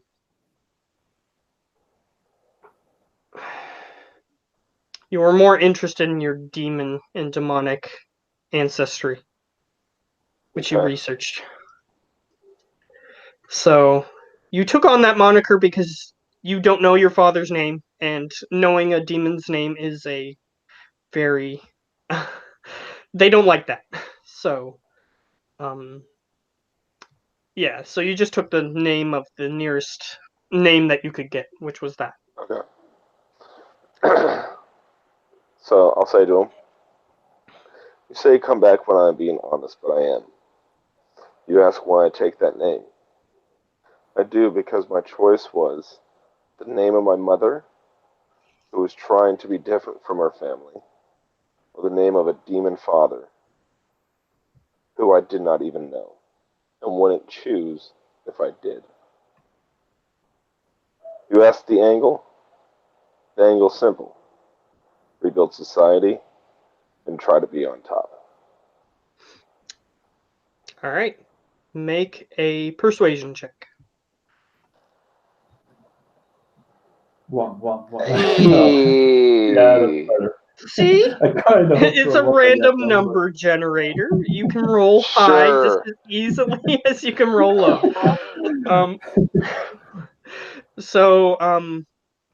Yes, he turns in his chair, and but not before recording what you just said.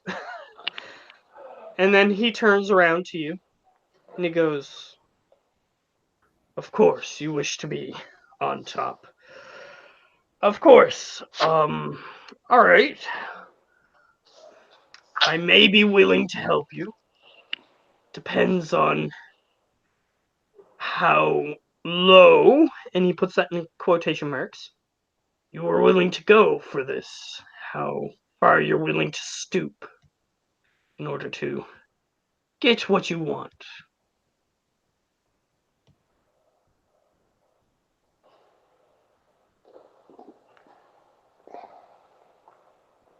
He's waiting for you to respond, by the way. Okay. What the fuck does he mean? Out of character, I think it means like if you go and like rob poor people because you need taxes, like that's too low. Like if you go that low, then he won't help you. You can ask him to clarify, by the way. Oh yeah, that's true. Actually, too. I'm going to just like, sir. What exactly are you implying? I'm not following you right now. Well, are you willing to help the poor and impoverished? So yes. So the strategy currently is every person that contributes to society in some way. If you gather water, if you gather wood, you are helping with the construction of new buildings or changing the reconstruction of a building from a blacksmith to a home or something like that. You get paid a gold a day from your office, which we need to record.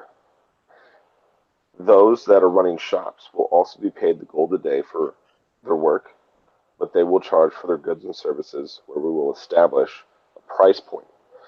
We're thinking water, 1 silver, food is silver, and then moving upwards for weapons and armor and things of under nature. Then we collect He holds up his taxes. hand. So you're basically endorsing communism? Just to jumpstart the process. That's First actually, to get gold into people's hands. What were you going to say, Ben? well, yeah, actually, I didn't think about that, but we're kind of starting a communism regime in order to achieve capitalism. Yes, like we have to. We're gonna have to jumpstart this. So first, we're gonna start with giving everybody money for work, and besides, and we're going to. We won't actually have a communism because if we pay some people a bit extra but keep it secret, it will be a capitalism. So we will then collect taxes from the business owners, which will then help us fund back into. He holds up his hand paying, again, and he says, yes. "But if you're instituting the money, wouldn't you have all the money? Why would you need taxes?" Because you need to start a circulation to kickstart capitalism. Seems like you haven't thought this entirely through, but I can attempt to aid you in trying to get this started if you wish. Yes. So basically, what we need him to do is like you have the. It's not really taxes, but it's more like they get their gold, but they get no more than gold. And when they spend the gold, they spend it at shops that are owned by us because we control them. Like the shopkeepers themselves will get 1 gold per day, but they will get a lot more gold than that from purchases from people buying food and stuff, which is what he's kind of taxing. It's like the businesses. So he will collect the rest of the gold and give the shopkeeper the one. And then. Well, I'm thinking actually the shopkeepers should be allowed to keep, an additional 1 to 2 gold based on like how much they're earning. Yeah, from that's their pretty shop. good. Like if they So do that way, well. and that gets out to everybody, which is again where it starts to kickstart capitalism. If you're a shopkeeper, somebody that's providing services to the rest of society, you get to keep a little bit more. Actually, that's a good idea. Yeah, depending on how well you do, you get, but You can not get a little crazy. bit more. It's still symbolic, but yeah. He goes, but you're still providing all of the money. Currently, which any governing body actually does. Correct, but they can manufacture their own money. Correct, which is where we're going to have to organize parties to go out into some of these dead cities to collect from the banks of the completely dead city where nobody is live so that we can continue to fund. We also can continue to look for actual mines and resources as we gather survivors and bring them back and safe passages to those mines to then harvest gold, silver, copper, Yeah, platinum. he starts scratching his chin. So he says, so basically, instead of having mines, which you're using to produce the money, you're just going to collect dead people's money at first, if I understand correctly. And then afterwards, if we make enough safe zones near mines, then you're obviously going to mine. Exactly. The priority is to get to where we're completely established without having to take from the dead.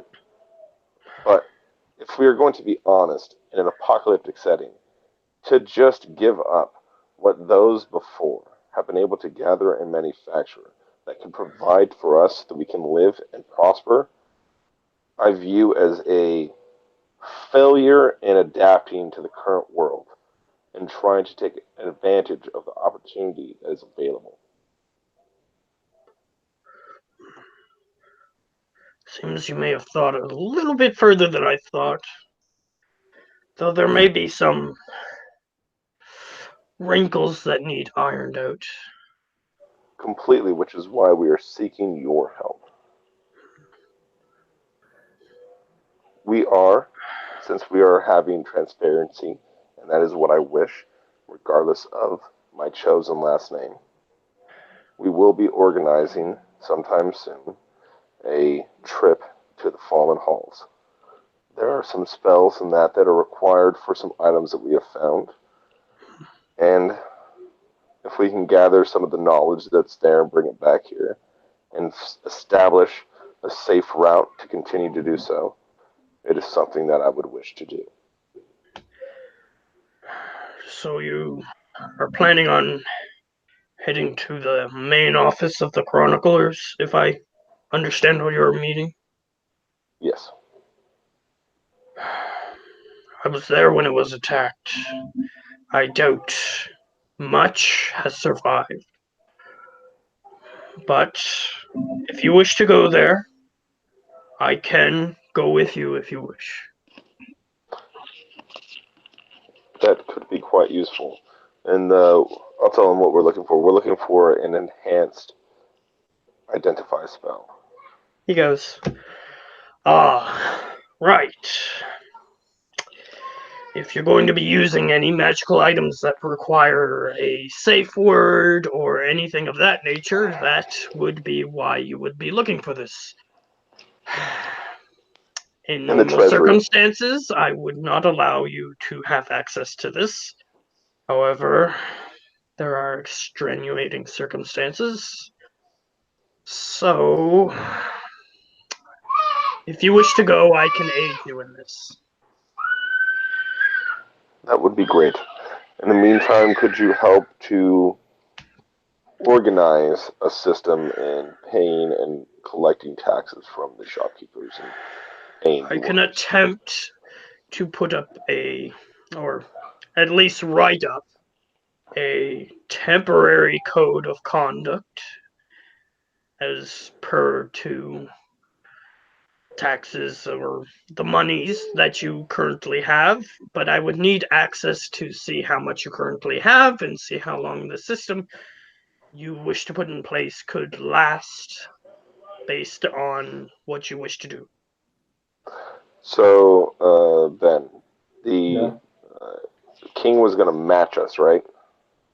If we prove that we had this under control. Like, because the last time I left the temple, I wasn't here that round. I would have done something, but yeah, it's my own fault. I wasn't there. So they basically left a bunch of crazy cultists in charge, and they enslaved the temple. So Right. that's what happened So the last time, and the dwarf wants to avoid a situation like that. Like, right. Okay. So we're going to have our own.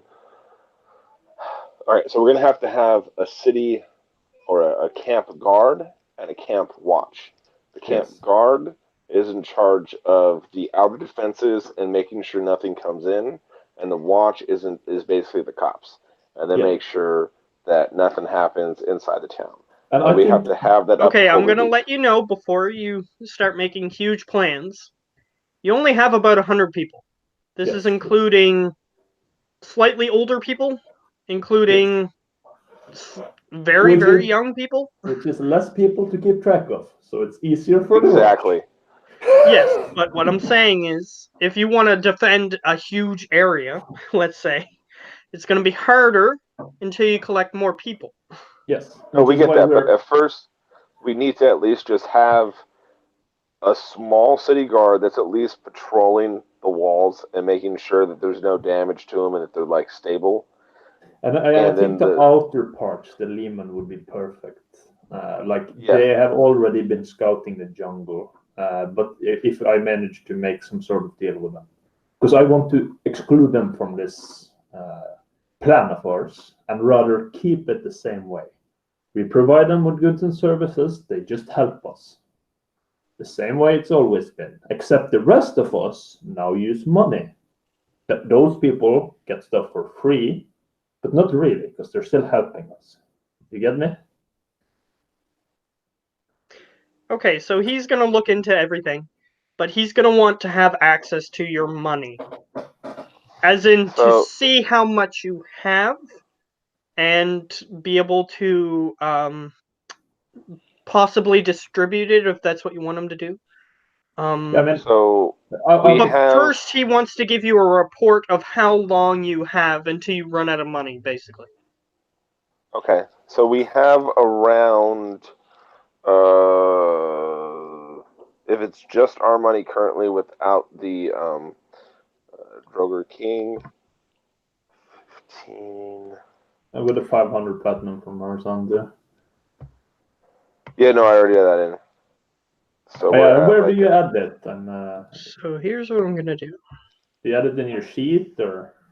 yeah, I put it in the bio section. I'm at the bottom. So do it's, you see the new World Bank I made? It might be easier to then I won't have to go in your sheet and stuff.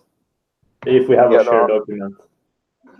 I was gonna add it to that later because right now I didn't want to really mess with it when I have so much open on the tablet. Okay, that's I was fine. I'll actually just gonna- copy paste it. I won't delete anything in your sheet, but I'll paste it into here. So if you edit it from here now, maybe. Okay. There we go. Save. It should be there now. The money should probably be on top. I'll change that. Alright, where am I looking? See how much money, because you're gonna tell him, ultimately. In under players at the top.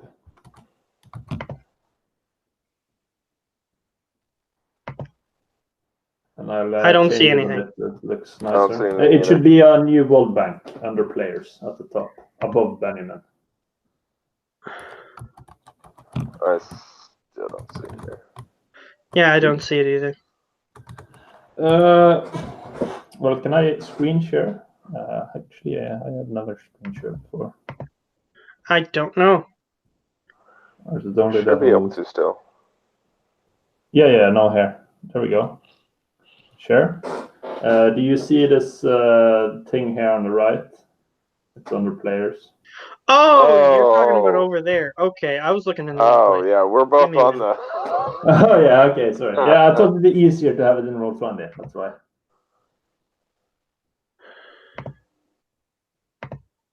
And now that's off.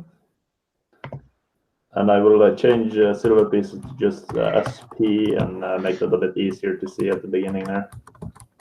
Is it at the top? Yeah, above Benjamin's folder.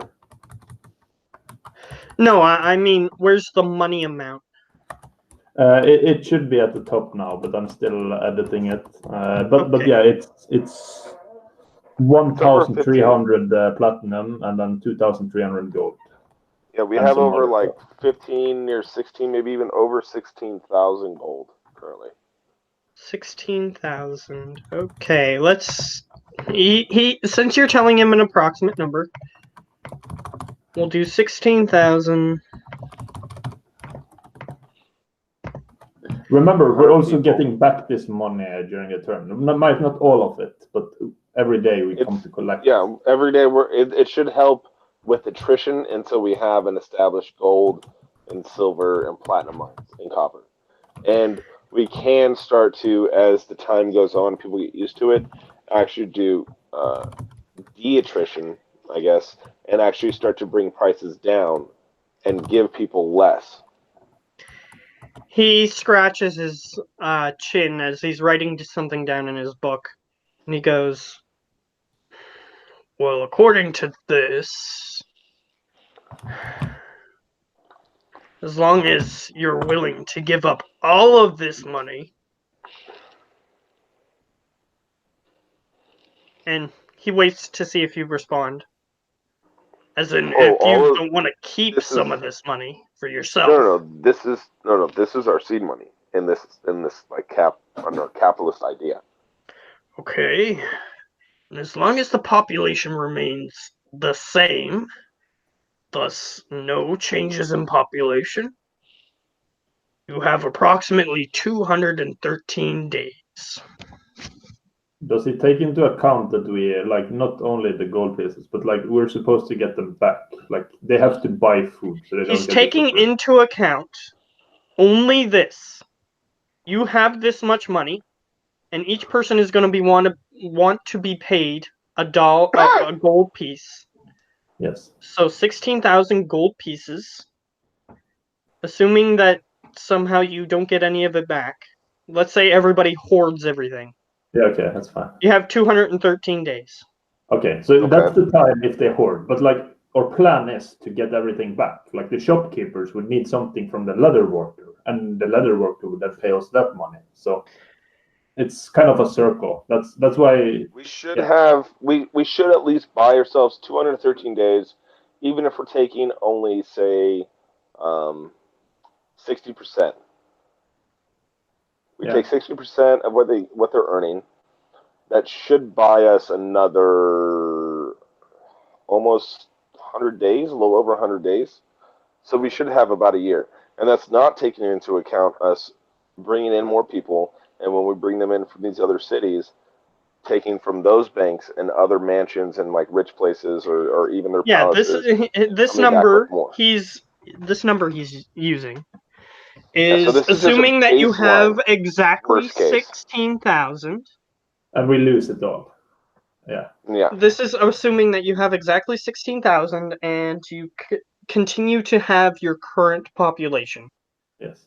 Which is why we have to like if we see things run poorly, we just Because charge up. there's a lot of factors that he can't take into account because it's not possible. Because he doesn't Yeah. know it's how understood. much money people are going to Yeah. spend or anything like that.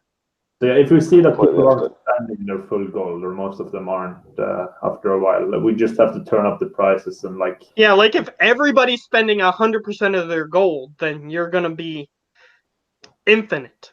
But if they're not, then Yes. you're going to But eventually run out of money, is the problem.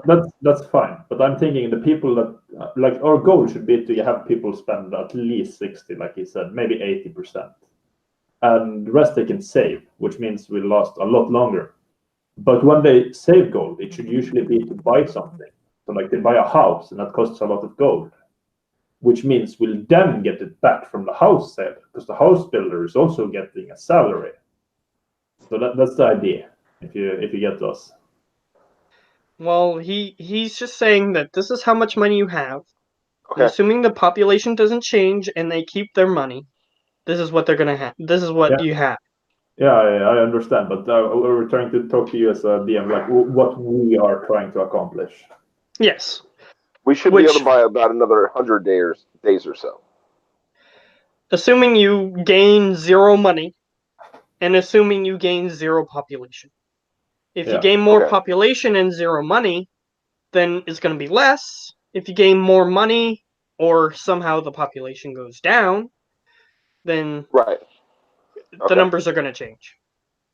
Is So the we also need to make sure to try to find these other 2 cities and establish actual trade routes to them, because that could also start to be a revenue of cash. That's into why the we city. should have the Undaro. We should try and have But him there- sell them. the biggest problem that you will have to surmount is that the Shadow is going to be trying to hunt anybody who's going to try to leave the cities, if they ever manage to leave those cities. Which is why we Actually- need the Undaro to make his teleportation circles, like the wizard.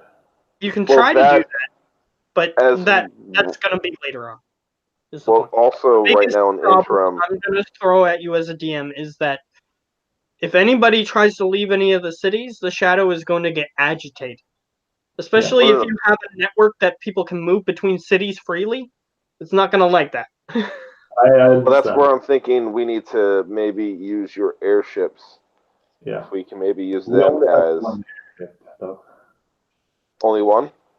Yes, but we could get I was more. going to say that it's going to be high priority on the Shadow's list if you guys are able to move around freely. It doesn't want that. That's why it has the city surrounded by these things that prevent people from moving. So I'm just saying that this logic comes into your mind as you're coming up with this. Yeah. All right. So Okay. transporting will be dangerous. We shouldn't do it often, and when we do, we should send out large groups. Yes. Basically, we go into the cities, we scout them out, we find the points of interest that we use want. the light orb to get the people in the cities to head out on a trade route, and they go to the temple. The temple is not surrounded. The only problem they have is getting out of the cities they're in now, which are Yes. travelers or not. Because So we- and you have to tell Lucius this because Yeah. Lucius doesn't know anything about this. Okay, so I will start to explain that. And basically, All right. So hold on, real quick. So I'm done talking with the chronicler. He's gonna Yeah, work on his he thing. gave Yeah. I'm you. bouncing from him. He said, "Here's what your time limit is, assuming that all this stuff is going according to Right. plan, and this is how much money you have." Yeah. So I give he him just basic- tells you that, and he's gonna work on other things to Yeah. continue I working just give on. him like I said, I just give him the quick rundown of the goal of the day, what we're thinking for price points, if he wants to improve that in any way, what we're thinking for taxes. Write it up. We'll see you at the council meeting, Mr. Tax Collector, and then I'm gonna walk out. Okay. And then you find me, and we talk everything we just said. Yeah, and then we're gonna start. Yeah, we're gonna talk through this, and then he starts telling me about. So what's around the city? Oh yes, I might have forgotten to mention this because you're not from the material plane, but all Well, I am. he is, but Well, he I hasn't. am. I've just been on the run for a while. So That's- what's up? That's what I meant. But the larger cities, all the important places, the ones with the wealth that we're after, they are surrounded by these large, shadowy domes. One of which have the soul of my former jacket there, and I just kind of motioned to the assassin blades. We should kind of figure out what to do with that. But until then, the people in the cities can't move out of the cities. They are trapped there. The shadow doesn't want them to leave. So sending people out from here might be a bad idea. But if we manage to convince people in these cities that we know somewhere safe, we can lead them out of the wall, we can open the gate for them. They can set out their caravans, carrying everything they feel of value. They can head to the temple. And then we can worry about implementing their funds into our system. Okay, so I'm just gonna describe it a little better for you as a player. That's fair. Just so he's telling you stuff, and your character can assume whatever. But there's basically this is how I've described them since the beginning of the campaign, because almost session 2 these things have existed. Okay. They're large. That's putting it mildly. They're city encompassing creatures. They look like giant domes or bubbles, as he described. But they have like these weird limbs that seem like they're pointless to the creature. They don't really do anything. When they were attacking the material plane, they floated above the cities, like to get into place, and then they just fell on top of the cities, and no one could leave them. It's kind of like Flubber. You know the movie Flubber. Yeah. If somebody attacks it, it kind of just rebounds off like Flubber. Even like they've shot cannons at these things before. It just bounces off at the exact same momentum that it was going into it. I think it blocks teleportation too, doesn't it? Or You're not sure. You haven't tried teleporting through one of them. That's a good idea. Because nobody's had the ability to so far. So that's a good point. You haven't tried. Has anybody tried going underneath and in? Yeah, that won't work. It's under the ground too. Yeah, it's on the ground. All the way? It's a dome. So, like, if you tried to dig under it, the whole it's a creature. Sphere. So it's a complete sphere. It's a complete sphere. So if you dug underneath it, you would just come into its underbelly, and the same thing would happen. Okay. Yeah, somehow it lets things go through it sometimes, but then other times it won't. It seems like because when they dropped on the city, obviously the city didn't get demolished into nothing. Yeah. So it can let things through it, but it seems like it has to want to let the things through it. It only lets shadow creatures through it, basically. Yeah, and shadow creatures can just pass through them without issue. Which makes the cities especially vulnerable because they only have whatever's in the city to sustain on. And the shadow creatures can just siege endlessly on the cities if they wish. Which it seems like in certain places they do not wish to do so. Okay. Cool. That's a problem. Yes. In the I was concerned about money to mention that, but it is indeed a problem. Well, yes, it is. We can try to deal with that. I had this anti-magic. I will show him in my anti-magic room orb, and I will put it on. You wouldn't be able to cast magic at this moment, even if you wanted to try. Okay. Yeah, you sort of just snap your fingers to make a fire or firebolt cantrip happen, and nothing happens. At one point, we were thinking about throwing this at the top of one of these domes to see what would happen. But then one of my companions died, and I forged a contract with some sort of creature to get us the hell out of there. It was some mess, so I never got the chance. Okay. That could be a horrible idea.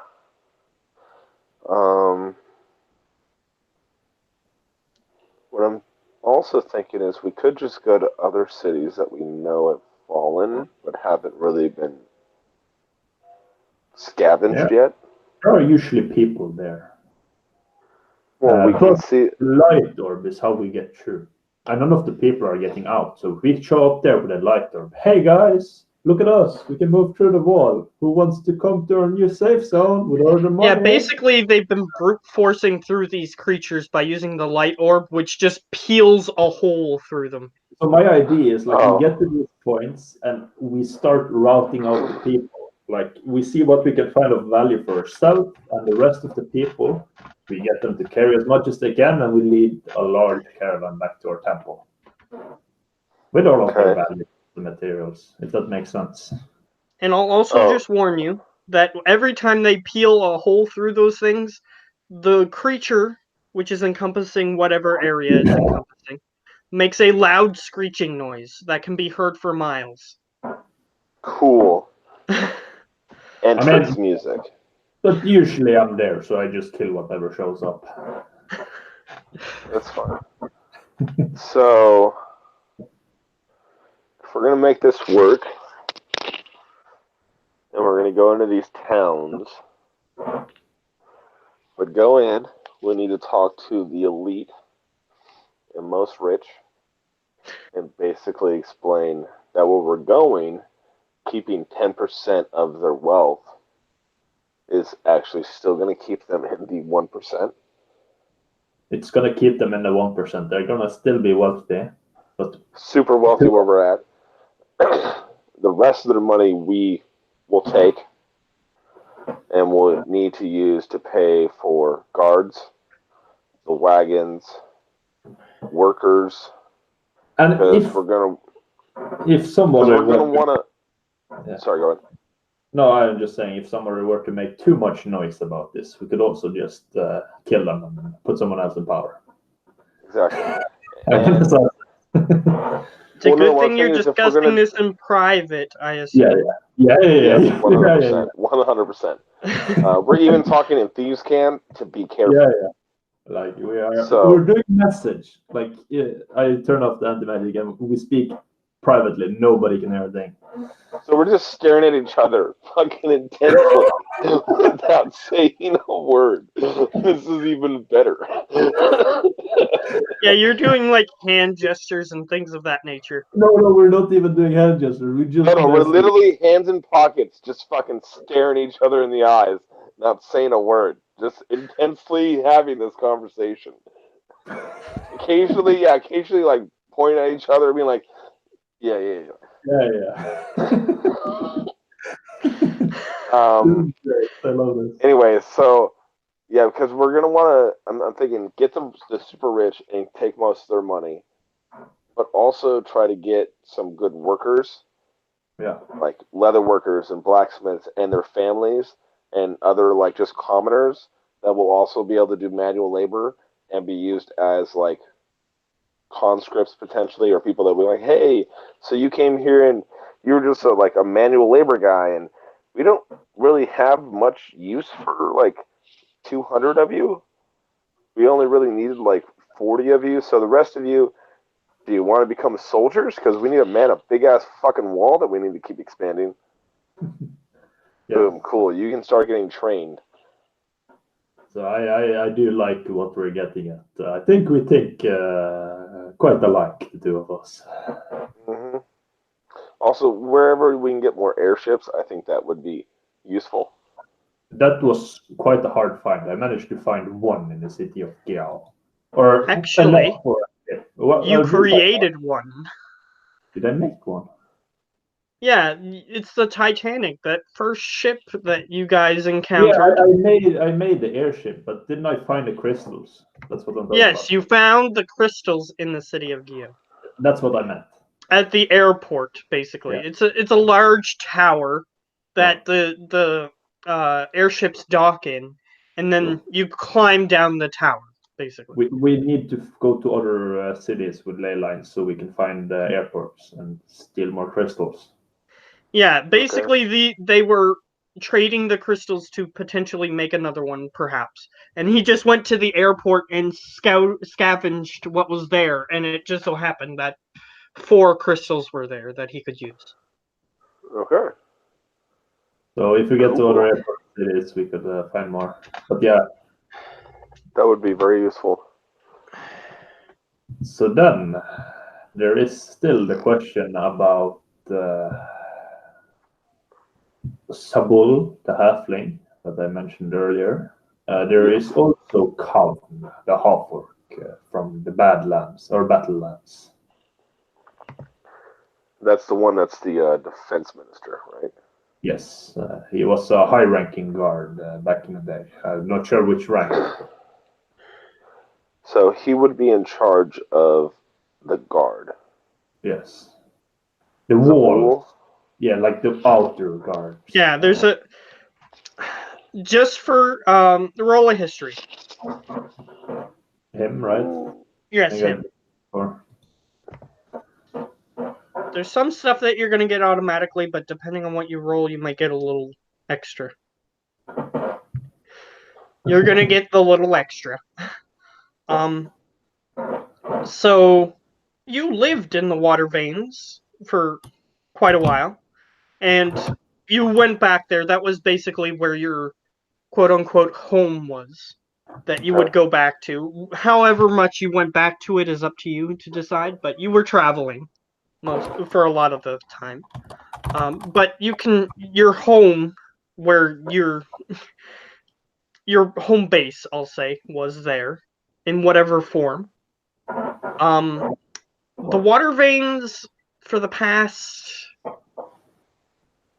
20 years, perhaps, has been violently at war with another country called the Gemling Seat.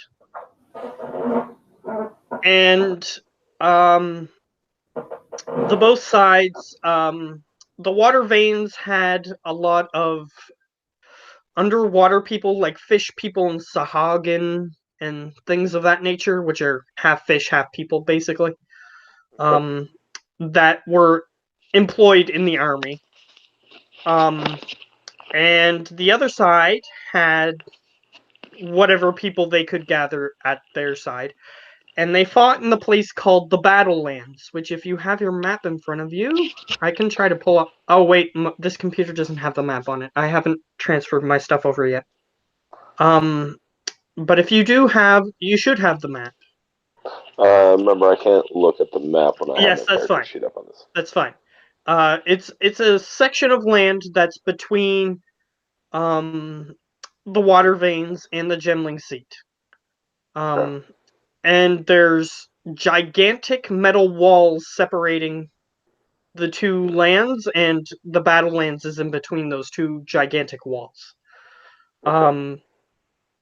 So, it's kind of like Mordor. They have the giant walls around it.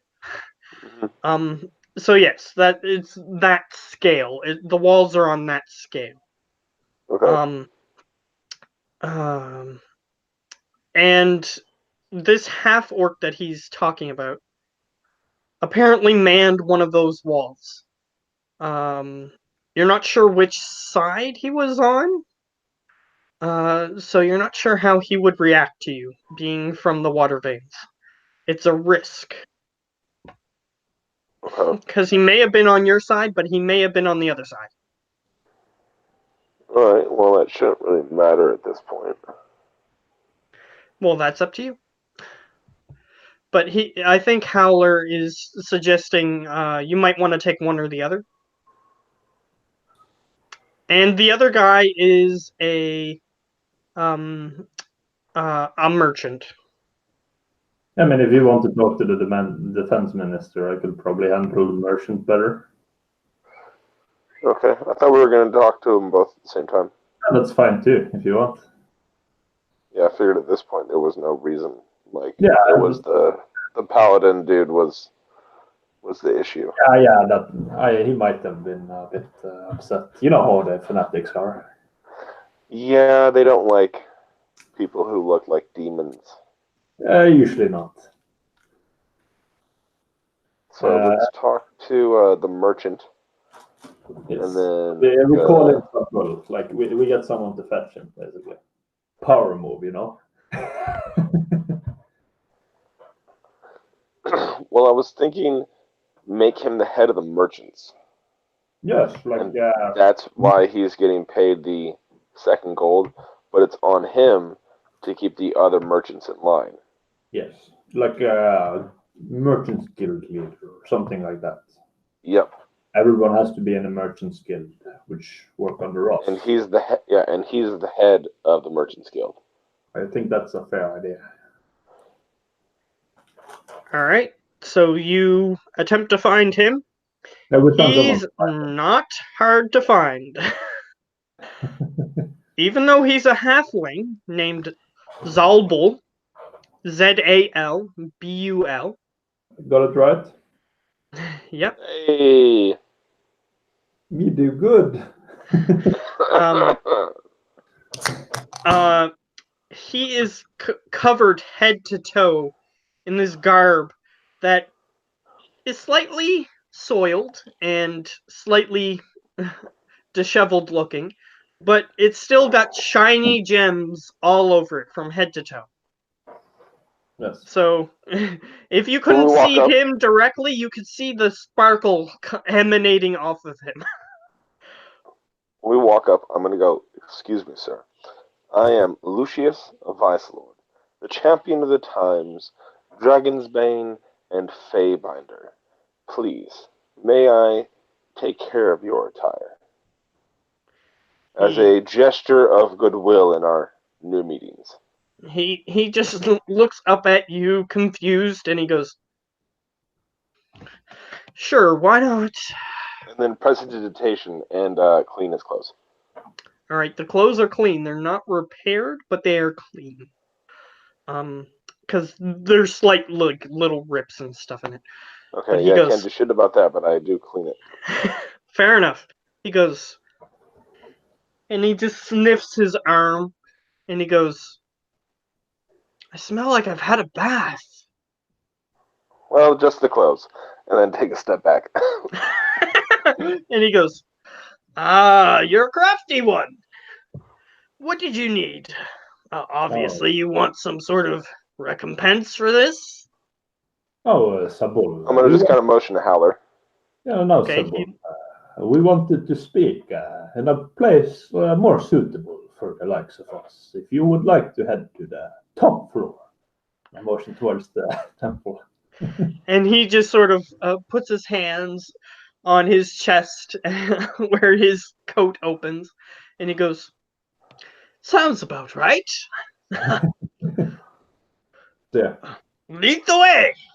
I lead the way upwards. For this, I have even put away my tentacle cloak, so my blue sapphires will show more brightly in the, the royal, or what's it called again? The Emerald Seat Royal uniform or something. It was something Sorry? like that. Oh, your armor. Your armor. Yes, I know what you're talking. Yeah. The fine one with the sapphires and stuff, the blue one. Mhm, yeah. So I will try and look nice because this is a nice merchant. Fair enough. Yeah, basically on the ship that they stole, it was a ship. They had shipments full of armor on them that looked nice. And then I filled it with gems because Yeah. the backstory thing. Yeah. Jesus. So, either way, you lead him to where you want him to go, which is your office, I assume. Yeah. And he sits in one of the chairs, which he realizes is not high enough for him to see over, and then he grabs another chair and he realizes that that one is also not high enough for him to see over, and he grabs another one which is also not high enough for him to see over. At this point, I'm going to... And then he stands on the chair. Hold on. I think I can prestidigitate a chair for him. I will What would just that do? It's What common. part of the Never prestidigitate mind. would that do? No, just makes a Would you small be- trinket. I will tell him it's a common mistake of the tall people to make these types of chairs. I will have one custom made as I sit on mine once, because I'm assuming I had it in my height. I wouldn't have just been under the table the whole time while I had this place. So You put little pieces of wood underneath the that's fine. That's fine. the chair legs, so that way it was high enough. Yes. I will tell them we should arrange something for the both of us. A bit nicer. You'll And he need goes- it as the new head of the Merchants Guild. He goes, "I'll order something. Don't worry about it." Well, once the stores get into ordering shape, I assume that they're not currently in that shape. And did you hear my friend Lucius there? I met him just a moment ago, but otherwise I haven't had the pleasure. Well, if you would like to repeat what you just said. I had said, sir, that we will make sure you have a chair for your proper station as the new head of the Merchants Guild. Oh, and he goes, "Oh, well, I could just order one myself, but if you want to do that, it takes work off my hands." Yes. But here's the thing. You know how ruined this economy is and how terrible it's been for service. The apocalypse is definitely not good for business. I agree. That's why we are investing more funds into this temple, into its people, its workers.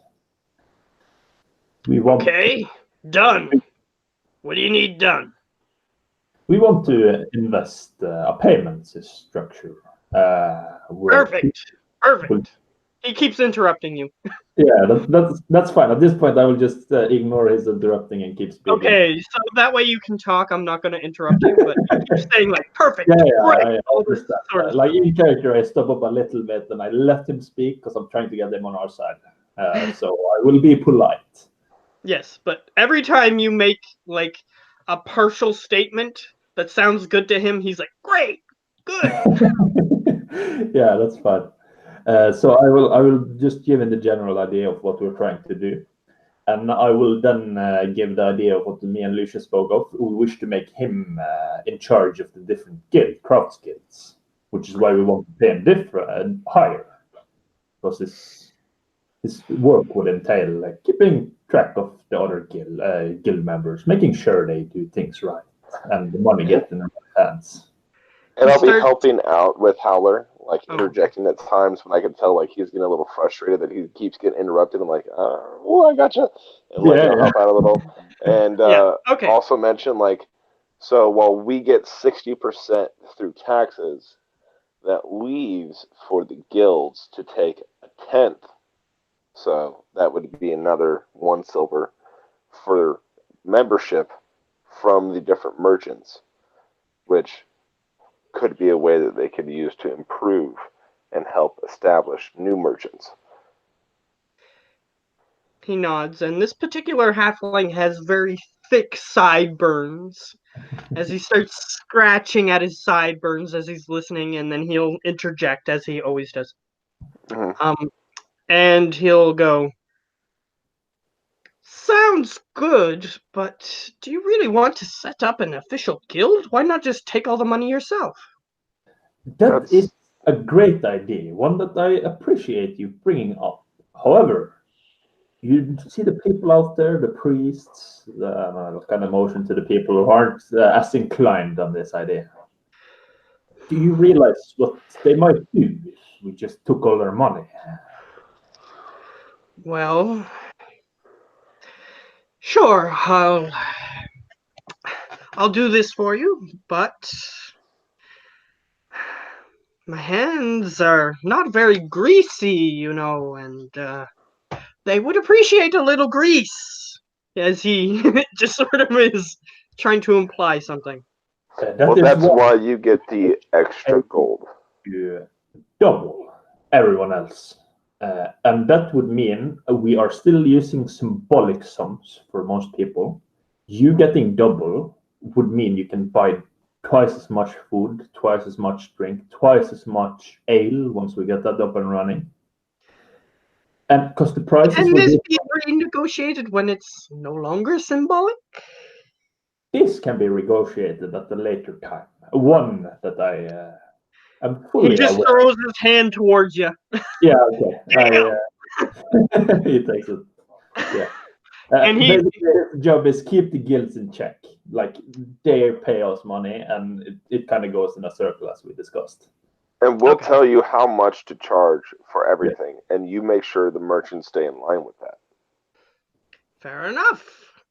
You don't mind a little corruption. As long as It's discussed. yeah, It's discussed. Whatever Yes. scams or deals are trying to be run are discussed between the two of us with our approval. It's fine because you got to pay your Fine. cut. A little red tape hasn't bothered anybody except me. But There I'll will be deal with there will be severe consequences to those found not getting approval. it. And he starts rubbing his neck as if he knows what to expect. We will not be greedy. Yeah, I actually, because you started to intimidate them, I will also go all in on this. Like even after we made a deal, I will pull out I have to check the amount. So 2 seconds. I will pull out the contract on my head for 12 million platinum, and I will just tell him. Imagine what would happen if you crossed an assassin worth 12 million platinum. Unfortunately, you don't have to roll. I know it's sad you don't have to roll an intimidation. Okay. That amount of money is just so high that he is just automatically convinced. Okay, that's fine. Glad we have an agreement. I'm sure you're okay with that though. Yeah, I'm fine. I'm just pulling it away like it's nothing and then smiling. And I'm sure we'll come to an arrangement and shake his hand again. Like everything's fine. And as I shake his hand, I tell him, like, we are not greedy, as I told you. We will not take much from, and then I'll kind of look at everybody, from the greasing of palms through business.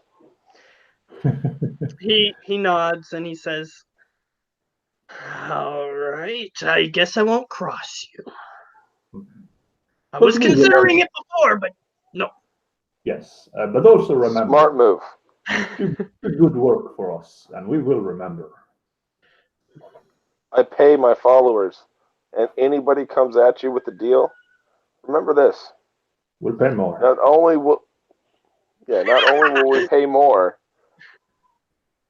but it's always going to be worse to cross us. He goes, "Do I get an extra bonus if I report to anybody?" Of course. Of course. But it Done. has to be And he true. just shakes your hands again. When he shakes the hand, I do hold it a little bit firmer, and I make sure to like lock eyes. But it better be true. If it doesn't pan out, I wasn't implying that I would just report everyone. do your legwork. Make sure that it's true. I'll make sure to bring enough evidence forward that would be sufficient for any court. Good. And you will be paid for your time. He nods. Glad we have an arrangement. I will call So in. when is this going into place? I will call in a meeting in a few days, and we will have it official by making a contract across all the leaders, which you are now. So there's gonna be some talks and things before everything goes into place. Okay. Yes. Well, that is the thing. We will be establishing a guard and a watch. There will be a council. Will I be exempt? We'll make sure that our affairs do not draw their attention. I mean, will I be not having to guard? No, you won't having to guard. I mean, no. You will be the head of the guild. You have your own okay. duties. I thought that there was there like will an be a council. Okay, No. I There's going to be a council, and that council will be in charge when we are not here. I understand. I did misunderstand, but I understand now. Perfect. And you will be one of our voices on that council when we are not here. Sounds good to me. Anything else? Well, you're also our voice when we are here. But I mean, well, if you want me to speak for you, just say the word. But you sound like you have enough words yourself. That's very true.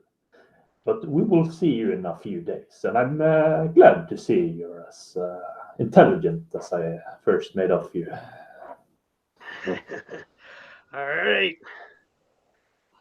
Look forward to doing business with you. As he sort of just jumps off the side of the chair, unless if you had anything else. No, just I wave goodbye. And he just sort of walks like this suddenly. Yeah, I just sent you a message. He's so annoying, but so great at the same time. I don't know what's with this guy. When he gets like almost halfway out, I will yell out, "Do start getting the rest of the merchants in line. Start telling them what the new plan is." He just waves, like he doesn't turn around, but he just waves back, like he heard you. I will change its name to Guild.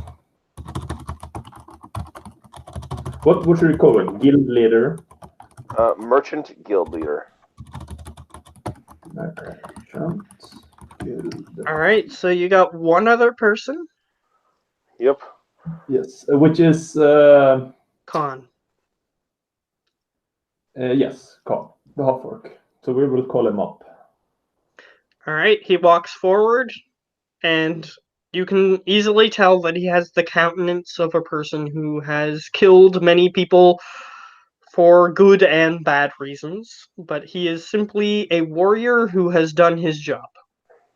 Can I see anything that would tell me where he's from? Sure. Make a perception check.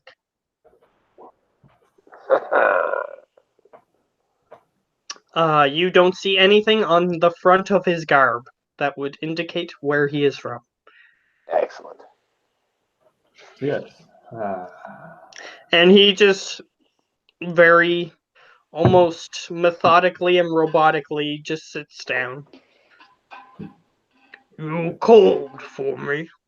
Yes, it's a pleasure you answer so quickly. We have need of your counsel and opinion, being a figure of the council. I believe you were appointed last we spoke. All right. So what specifically did you need? Okay, so can we say we give him the recap? Like, we want to pay people and we want to, like... Okay, you tell him that information. And he But goes, what do we get the feeling out of him? Like, does it seem like it's a good idea? Is he against it? Because that might change how we... Also, while I want to sweeten it, by the way, I want to at this point pull from the bag of holding a magical weapon and the magical, like, defensive, like, ring or whatever, and put those down and say that we want to arm him and his guard with these weapons and magical items to better protect the camp. Sure thing. Whatever you say, boss. And he just reaches out to grab them. However, he's going to make a perception check. Okay. What is he making a perception check for? You'll see. I guess we will. If he sees it, you will see. You don't see it. Out of character, what was he looking for? Oh, he was looking to see if he could see any... Well, he wasn't specifically looking. He was just I was just rolling to see if he saw any identifying markers to see where Lucius is from. Okay. But he didn't see anything. Well, I also wouldn't actually be probably carrying anything like that. Probably be decked out as just a regular traveler. Yeah, and that's fine. But you might have something that you didn't notice, which is okay. Which is fine.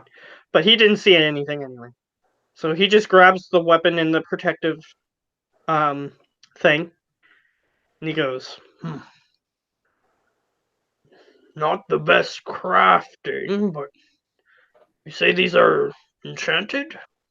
Yes, they should be magical. Oh, well, then the craft doesn't matter as long as it's enchanted. So you're gonna deck us out? Give us money? Sounds good to me. However, this will also rely on us cooperating because we need someone to keep the town in check. If someone were to rob another person, that's not how this is supposed to so work. you want a police force or a guard, if you guard. Well, we want a guard to man the walls and the threats from the outside, and we want a watch to defend the inside. That'd be the police force. So perhaps you would fit So best. you don't want them to be interchangeable? I would prefer they could be to start, but I would at some point like them to stay separate. It's usually a bad idea to have your guard, your army, policing your people. Yes, so we don't have many people, which is why I bring this up. That's what I'm saying. At first, like how they're saying we should go ahead and be interchangeable, but we are hoping to gather more people and increase our numbers. And as we grow and we can increase both forces, at a certain point they will separate. I'll just say that in some countries they don't ever switch them. They just leave them interchangeable. That is fair, but for now I think perhaps you should be in charge of the outer wall, since because of your experience, and perhaps Gare should be in charge of the police force, and the two of you work together, manning where it's needed. All right, I'm gonna get him to roll for something. So you want that thief to be part of your guard? He might look like a thief, but if you get to know him, you'll find that he's very. He openly wears thieves' guild attire. Yeah, I made him do it. Isn't it funny? He just goes, hurt. That's it. That is, I'll give a small chuckle like to the side, as if like I'm trying to hide it, like. Yeah, and he just I let look out that over, one. That one. And then I look hit, over and to that was it. Howler, and I go, "Really?" Well, I just shrug. Well, at the time, it wasn't a problem. Well, you know, You're it was an ass. funny. So, you know, I might be. Because they went on an expedition into the forest, and it's not like people cared what they were wearing once they got there. Originally, they were wearing merchant's clothing, but after a while, it didn't matter. Also, I didn't technically force him to wear it, but that's what I said. Yeah, that's fine. Why don't He's you- not checking to see if you're telling the truth. He just goes, hurt, and that was it. You should order him to put on the watch uniform. Yeah, that'll work. Are you saying that they've been reformed? Well, Of course, it's an apocalypse. back in the day in Plaza de la Montaña, there was some struggles, and one thing led to another, and I traveled with him away from the shadow. Well, let me just say that the reason I'm asking is because you said that there was a thought about corruption with using your army and your police force interchangeably. Well, if you seem to be okay with thieves joining your ranks, I don't know why you would be worried about that. I'm not too worried at the moment, and Gary is quite honorable, so you shouldn't be too worried as well. I suggest you get to know him better. As the two Perhaps of you I will, but you do have other Thieves Guild members that I assume you wish to also join this. yes, they work quite well as guards. I mean, we have no reason to steal anymore now that we're all working together. I'm just gonna say that if they're part of a police force and part of this police force is to not be corrupt, and it turns out that one of them is, I'm just gonna say that one of your friends is probably gonna get arrested. Can I make an insight check to get a feeling like, would he mind if the police force were corrupt?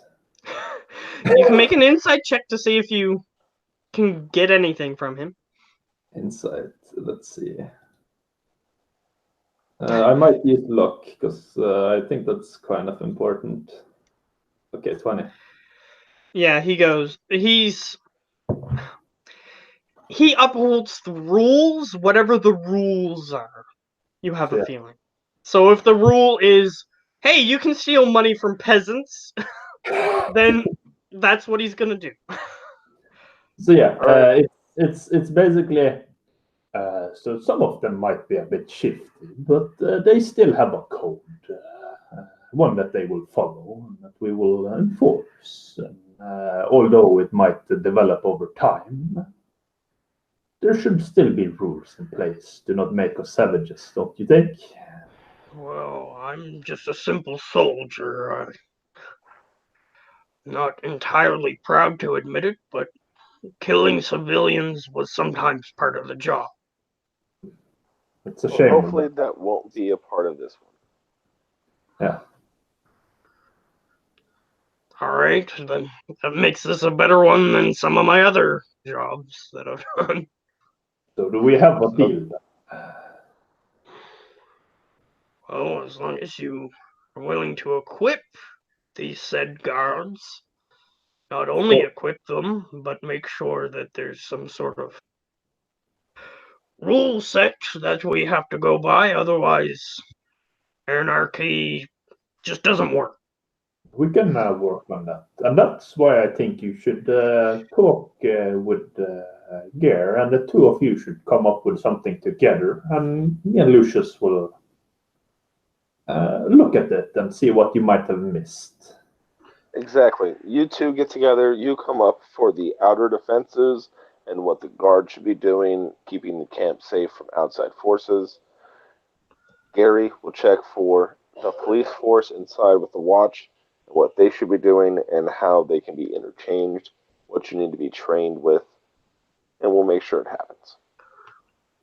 Well, most of these guys don't know the hilt of a sword from their arse.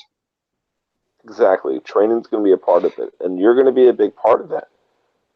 You're definitely a trained soldier. All right. We put a lot of faith in you. You look like you are a man deserving of it.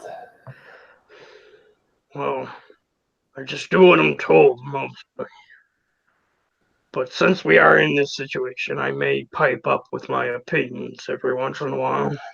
Which we need because you are going to be sitting on the council with Gary. You as the guard, he is the watch. His name is Geir, by the way. Gare. Geir. Yeah, That's Gare. okay. Gare. Yeah. It's Norwegian. I just came up with something from one of my minions, so it's Geir. Awesome. Yeah. Yeah. So I let him come up with this character, so he named him. So blame him.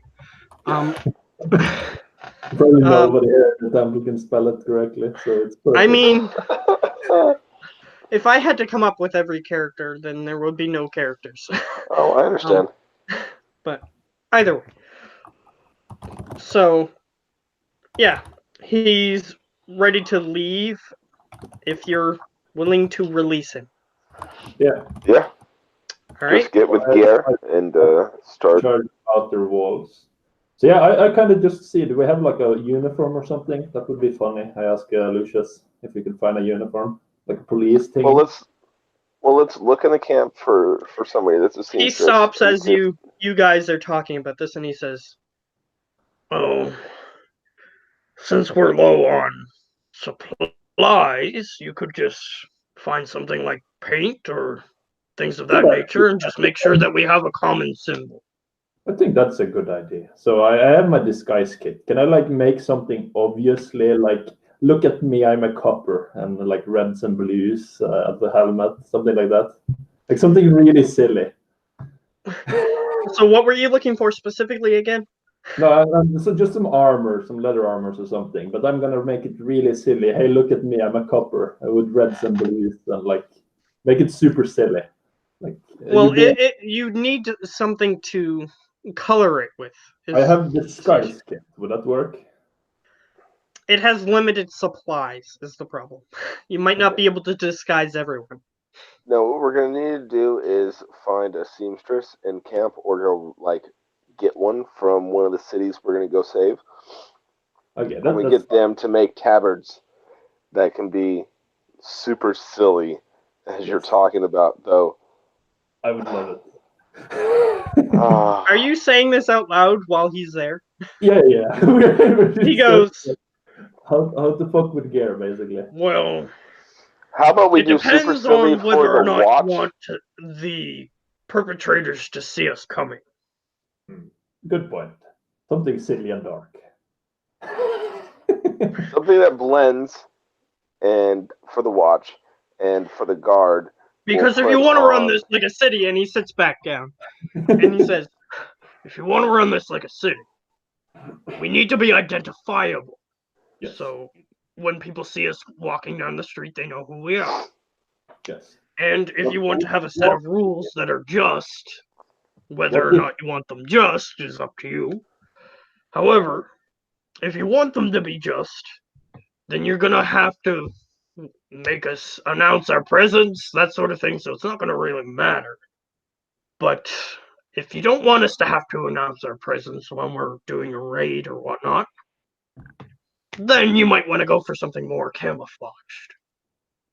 Announcing your presence wouldn't be necessary for now, but I don't think any raiding would do yet either. We'll worry about that when we grow larger. Just some of my expertise spilling out there, but I appreciate Oh it. no. 100%. Because you were on point. I mean, you're right. Right now, we do not need to be having the watch announce anytime they're doing the raids. There's no reason to disturb other people sleeping in this dark times. People should well, be I able mean, to, like when to you get their rest. in some countries, when you enter a dwelling, you have to say this is the whatever. Well, Like to let the people inside know that you're coming to either surrender or make their We'll stand. we'll eventually get to that. Yes. But for now, we can just go ahead and enter as need be. All right. Well, if you need any more potential rules that might help you out, I'll be around. Oh, 100%. also, can We you will. come up with some random silly rule just for Guy? I asked the orc. Just He just has a confused look on his face. For what purpose? for fun. For fun? I'm a half orc. I guess I can have some fun sometimes. I'll leave it to you. You seem capable. All right. And he just gets up and he starts walking away. So basically, like out of character, or well, actually, I could say it in character. So yeah, Gare, he's been working with me in the Thieves Guild for quite some time. I managed to knock him out while the rest of the guards were fleeing at my house. Yeah, that is part of your backstory, except it wasn't your house. Yes, but I've traveled with him, and he's been an valuable thief alongside my journeys. Yeah, he mostly wasn't a thief. He was more a warrior that you taught some thief skills to. Yeah. But either way, Well, that's what I ask him. Like, well, how was he in a fight? Can he hold himself? Yeah, he could. Well, to be fair, he was the only one who didn't flee the site. Although he was fight. Of course, I'll talk highly about myself, so I will say, well, he unfortunately fought me and lost immediately, but he looked capable.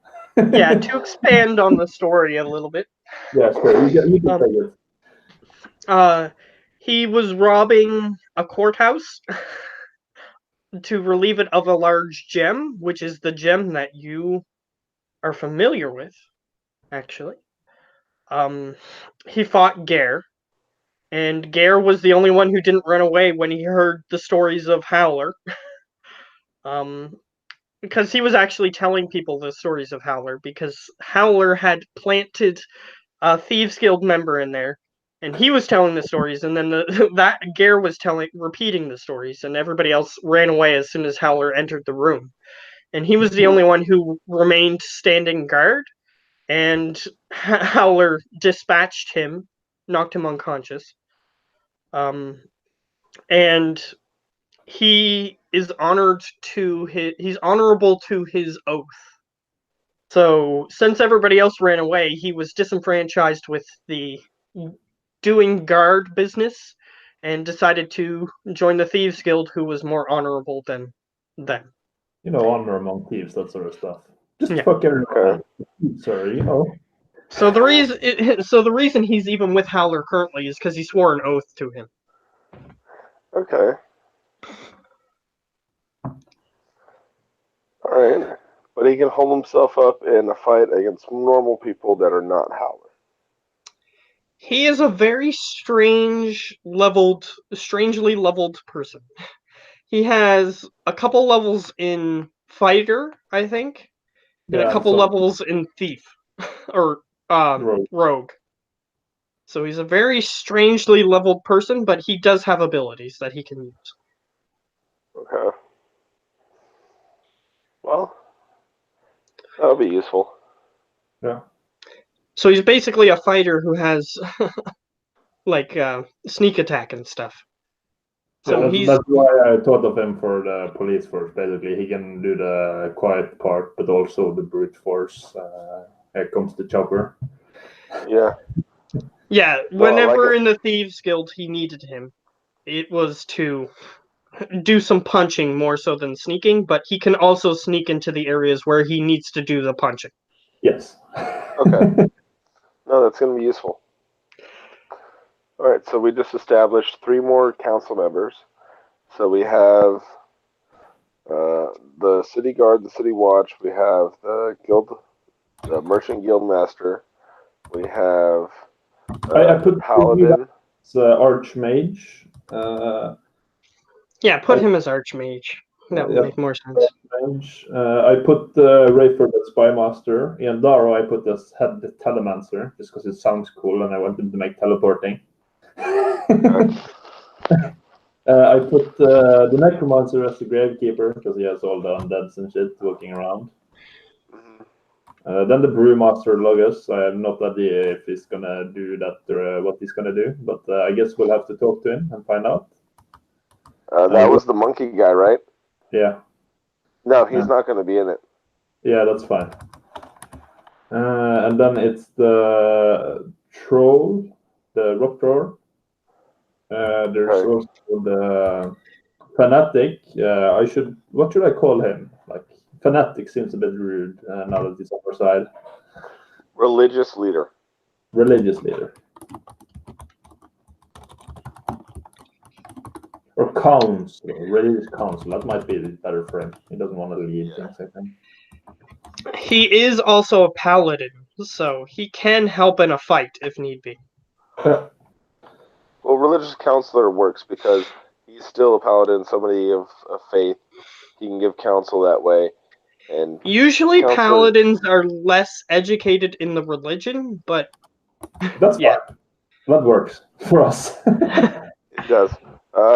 Also for Rock Thrower, for the Water Gatherer, we should have underneath that abbreviated the whoever we're going to be putting with them, because that'll be the actual person in charge of the rest of them. That's fair. But, and we should have that be made the Water Gatherers Guild underneath Rock Gatherer, with again abbreviated that guy as like his spokesperson and mouth, so Rock Gatherer is never actually there at the meetings. Yes, that's fine. So we need a friend to Troll. Yeah, you don't know who he is yet because you haven't selected him. So he literally, he or she literally, or other, literally has no name. We need to We're find gonna get to it. Someone nice looking, someone maybe a bit fluffy, you know, good for hugs. Friendly, yeah, small, friendly, huggable, doesn't mind hugging a troll. Maybe has a little bit of magic that can keep the troll clean. Maybe, you know, lots of prestidigitation. Is there like a fat elder man in the temple, like a bear, basically? that knows his numbers and is totally worth being a corrupt bastard. You guys are asking a lot. Like a 50-year-old. Yes. So a small, fuzzy, magical, big, old. You gotta pick some things. We pick that. Yes. Okay. Let me just say that none match all of the things that you mentioned. Okay, right. Can we have like there could potentially be someone who matched some of those things that you mentioned. Let's find furry.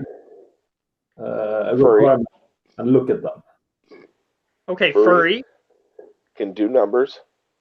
Can do numbers. Has a slight misdirection in their moral compass. Okay. Most importantly, huggable. Okay. Huggable. And we'll leave it at that. Yes. Okay, questionable morals, fluffy, huggable, smart, and huggable. That's what I got. Yes. Well, okay. Well, huggable kind of goes with furry, so I feel that's like a double. Well, they could be furry and have like extremely bad matted hair that isn't appealing. Okay, so the huggable part prioritized. Definitely huggable. So furry, huggable, intelligent, moral, corruption. Okay. I'm gonna get you guys to roll an investigation check. Both of Okay. us? You can do it together if you're doing it together. Do we have Can a I give second? him a... Let's roll if that's fine. Can I It's a give plus him a... Yeah, Huh? you can. If you're doing it together, it should go without saying at this point. You can give somebody advantage, or you can do it separately. Let's do it What do you separate. have? +5 anyways. I don't have any Alright. luck.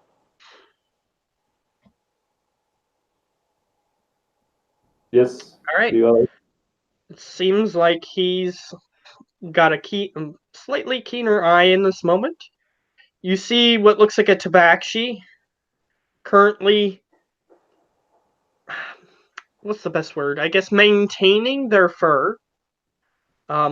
So it's good so far, but you don't know about the morals part. Okay, I'm gonna so tap him on the arm, actually, draw Howler's attention. before you do that, I will message you. Let's check the huggable part first, and I will stealth. Okay, Go for make a it. stealth check. I'm gonna be right back. Okay. Okay. I will stealth check, and I will try to sneak up a hug. Okay. It has no possible chance of seeing you. So yeah, I will start hugging it. How does All it right. react? He turns around and is gonna melee attack you because he Okay. doesn't know what's happening. All right. However, he's not a warrior or anything. 10 and 6. He misses. So he attempts to attack you And I will with his, just with kind of his whisper. unarmed tabaxi claws. I will just whisper to him. We're looking for someone huggable. Is that you? He sort of just tries to push you away Okay. because he doesn't currently know what's happening. Okay. So yeah, sure. I don't really resist. Okay, so you move back, and he goes, "It's not nice to hug people without their knowledge." I just had to figure out if you were huggable. We're looking for someone really huggable. Well, I suppose I hug people from time to time. Not sure why Would you hug you... a troll if it was friendly? Perhaps. What do you need these hugs for? Would you be able to keep track of gold? I can count, if that's Good. what you mean. And I know the value of money, if that's what you mean. Last part. How to put this?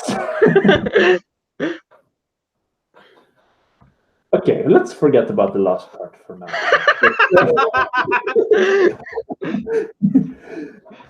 Would you be interested in a job for the council? Perhaps. I know how to kind of gauge that one. I'll So- look for him. Okay, go ahead. Go ahead. Let So I'm just like- Lucius try to do this thing. So, do you know who Rock Thrower is? The large troll who gathers water. It's kind of hard to miss him. Well, as you know, Howler here is in charge of the camp, and we are organizing a council to help keep everything organized so we do not have that cultist problem ever happen again. We are trying to build a new society. We are going to be introducing gold into the population. Everybody who works will get paid 1 gold a day, as long as they're helping with society. Gathering water, food, wood, making leather, helping to make new buildings or refurbish buildings into livable habitats, getting them working again, what have you. Rock Thrower, with your help, if you agree, will be in charge of the Water Gatherers Guild.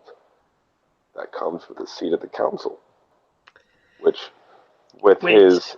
Wait. Let me just be clear.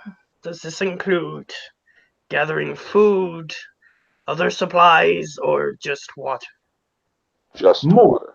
Mostly you will be in charge of when we point in the direction of rock thrower. I'm sure he makes noise somewhere.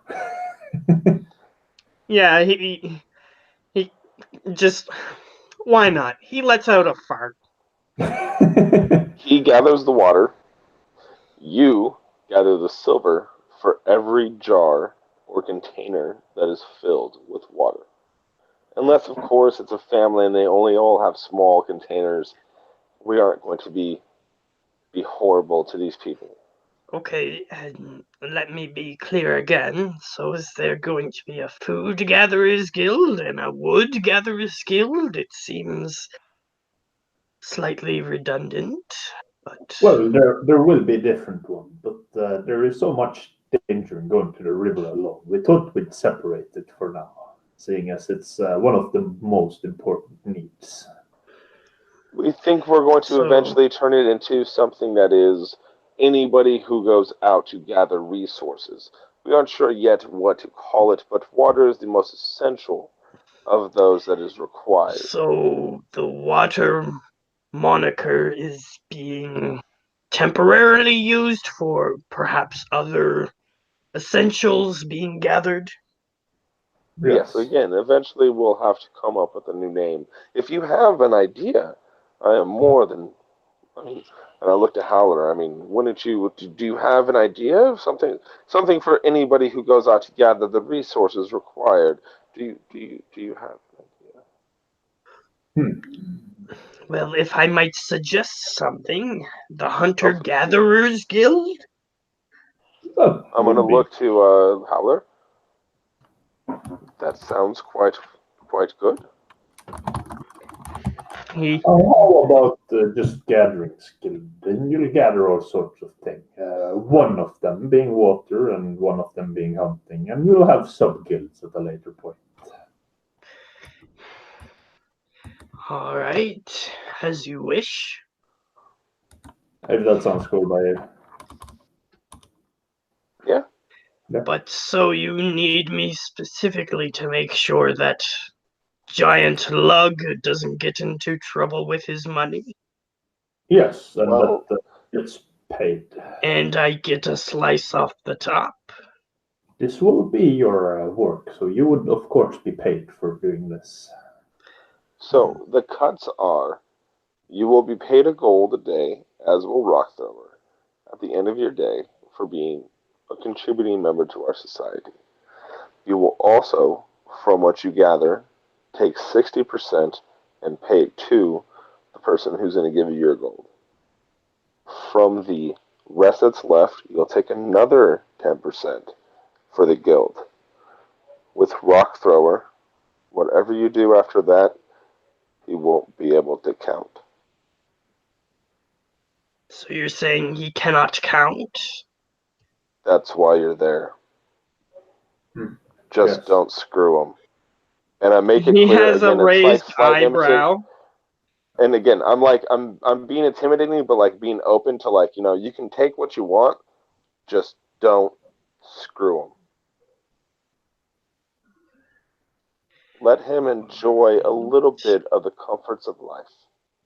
But you were there to I'm handle not the going money. to steal his one gold. Well, let him enjoy a little more than that. But he is the most. He brings in more water than anybody else. You will be getting a fat purse at the end of every day. All right, that is fair. And remember, the gold is still sort of symbolic. So even if it's just a gold, well, actually, a gold piece is quite a lot back in the day. Like that would be an insane amount. Well, a regular person working all day long usually gets a gold piece. And I'm going Is to that- tap to Howler. True. Again, we're starting at a gold, but we will be ramping back. Yeah, okay, that's fair. No, I'm just like kind of out of player. Like I don't know how much this would work because I think there's like a silver or something for a day's work often in many places. That's what I'm Basically, curious. it was a silver. Like a and gold would be a month's wager for a peasant. Like that would take 100%, because Yeah, but it water depends and on food was what like coppers. it depends on what labor you're doing. The Yeah, gold okay. is for like an artisan, technically. Okay, yeah, that's fair. That they are like masters of their craft. So yeah, I can see That's that. why we're just doing a gold across the board, so that way everybody is like appeased, and those from the really lower caste are like, holy shit, we're getting Actually, this. a gold per. Yeah, Yeah, this is I like get I it. can, because some people are going to be dumb and they're going to take a gold, and then they're going to be like, I want to buy something, and then at first merchants are actually going to be like, what do you want? Like I don't got change for your whole gold. If I take your whole gold, I won't have anything left to like exchange with other people. So There are going to be people who have no idea how money works. That's just how all societies work. And But we will so we're back. going to there have a are going to learning be curve people for who sure. do know what money's worth. Yeah. Yeah. And it might Well, that's run where, into again, problems if people don't have change to give them.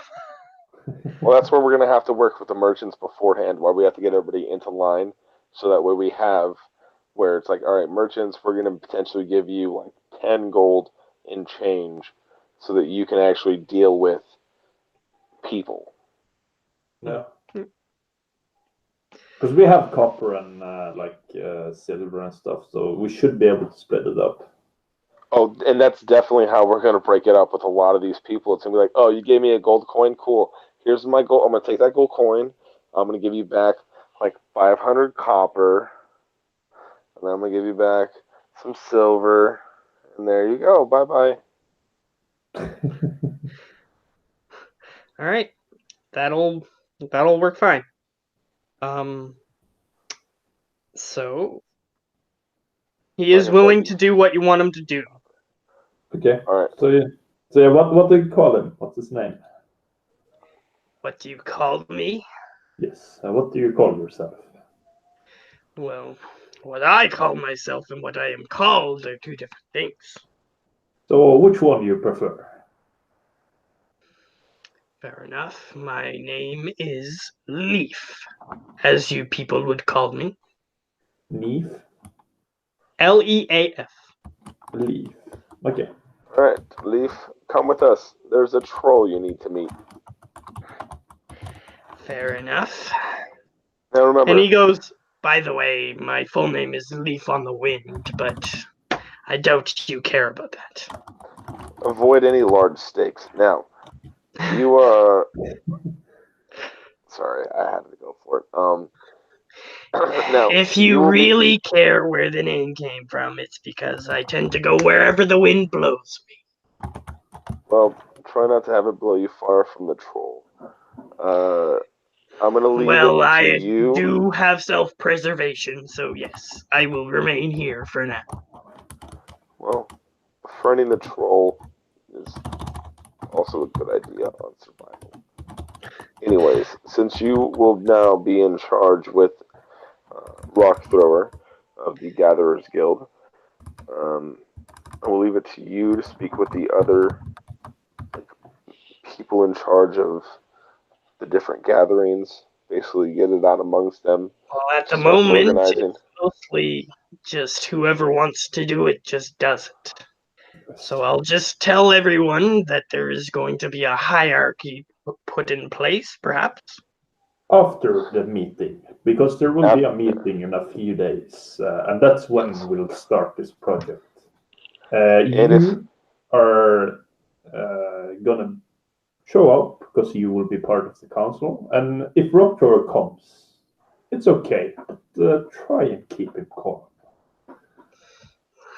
And so I have a few days to learn how to tame a troll. It's really pretty nice. easy. He likes hugs. When you're talking to the others, just let them know. You wanted me to be huggable. Yes. So when you talk to the others in camp that want to go out, just make it clear that this organization is to try to make things safer. The dues that they pay, the guild will be using to buy healing potions and scrolls, so anybody who's hurt can get healed. And that by organizing it, it's just going to be better. And if they have any concerns, they can talk with you to bring them So up I'm at the council meeting. Does that mean that everybody has to contribute now, including the elderly and the children? No, the elderly and children will be taken care of in a separate fashion. Uh, like the I can't remember their name at the moment, but the Lehman. monkey people, the Lehman, like the Lehman, they will just be provided with food, bread, clothing, blankets when needed. The younger with education, and at a certain age, those that are running crafts, blacksmiths or leather workers or hunters or other gatherers can take apprentices on, and that way they can start to earn a living as well. All right. I do know that there are not very many children or elderly, just due to the fact that they had to run. Well, But those that we find and are here, and we find out there, we will take And care of. they will just help in whatever way they can, which will vary greatly, and we understand. So if they could do something, well, sure, but we're not would going you to like force them. me to tell everyone that this has happened? You can Just wait a few days until it's official. Okay. It's going to make it slightly harder because certain people, they decide to go and do the gathering, and then another day they'll just rest all day. So it's kind of hard to tell who is actually on duty. That is well, that is fine fine. for now. We'll figure something out with your aid, of course, after the meeting. And that's why we want to try to organize, because if people like to just work in certain blocks, we can try to better organize so we have a continual resource gathering every day instead of potentially having 2 or 3 days where nothing is being gathered and our resources dwindle. I'll have to think on this. Slightly larger responsibility than what I thought I was going to have a few seconds ago, so if you don't If mind giving me a few of those few days to think on this. Of course. would you like to meet the troll rock Oh, thrower I to met the troll, but if you want to formally introduce me, if that means anything to it. I Well, think maybe I'll just come over to it and tell him that you saw him and you really wanted to be his friend, something like that. Okay. actually, I'm going to touch his arm. We should hold off.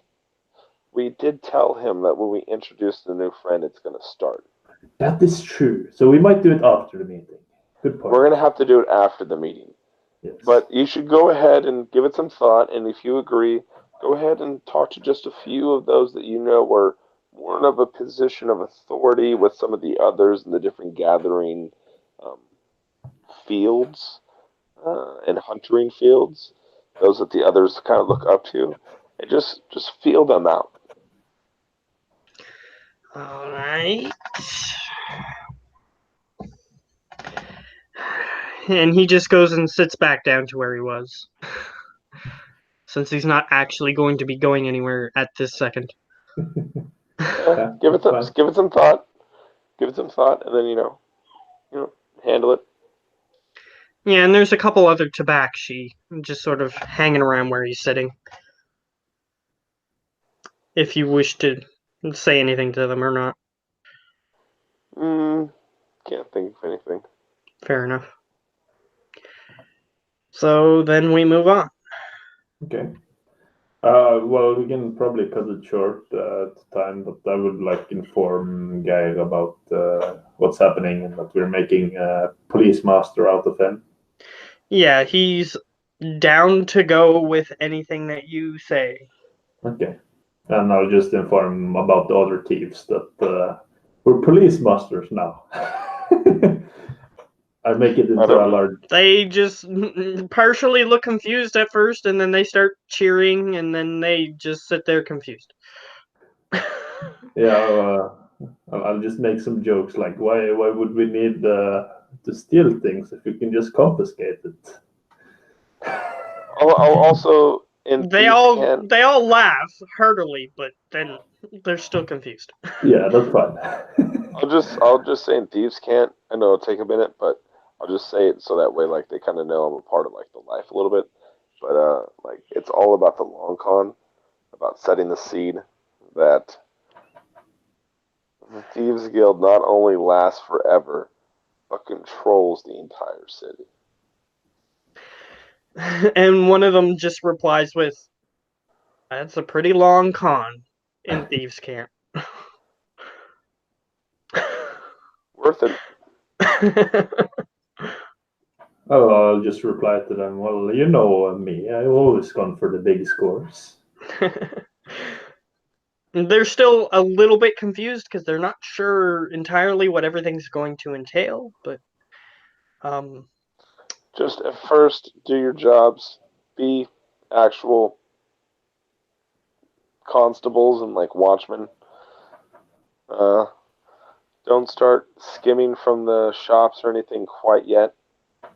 If you see something More. shady, stop it.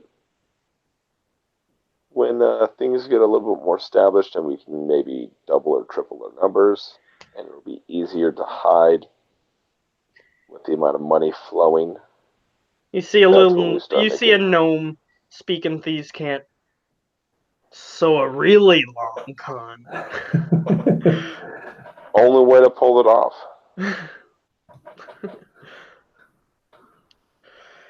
They all sort of sigh. They still don't.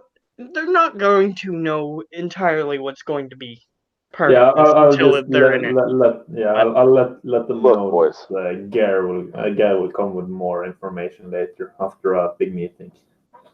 they all nod. and for those on the inside, double the pay.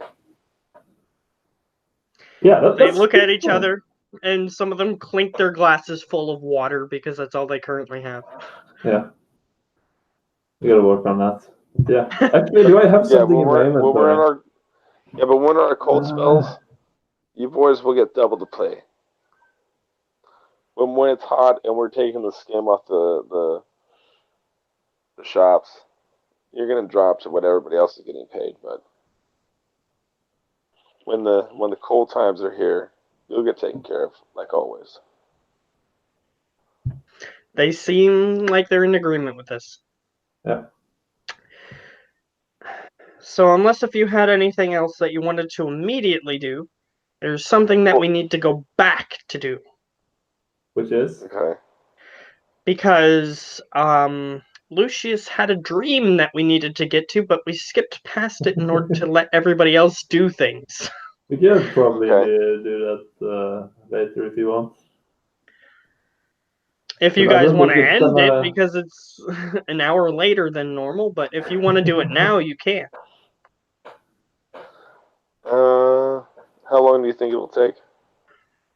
The first part, maybe 5-10 minutes. But if you do the second one, then it's going to take a little longer. Well, let's go through the first part and see where we end up. All right. So you passed out, and then after a long rest, you had your drug trip dream, which is a literal drug trip dream. Everything is in So rainbow scale while as you're having your dream. while that is happening, I think I will actually go to sleep because it's 3 a.m. Okay. But you If can do the dream because that okay, won't really have my input anyway. okay, fair enough. All right. We'll See see you, you. bud. Good night.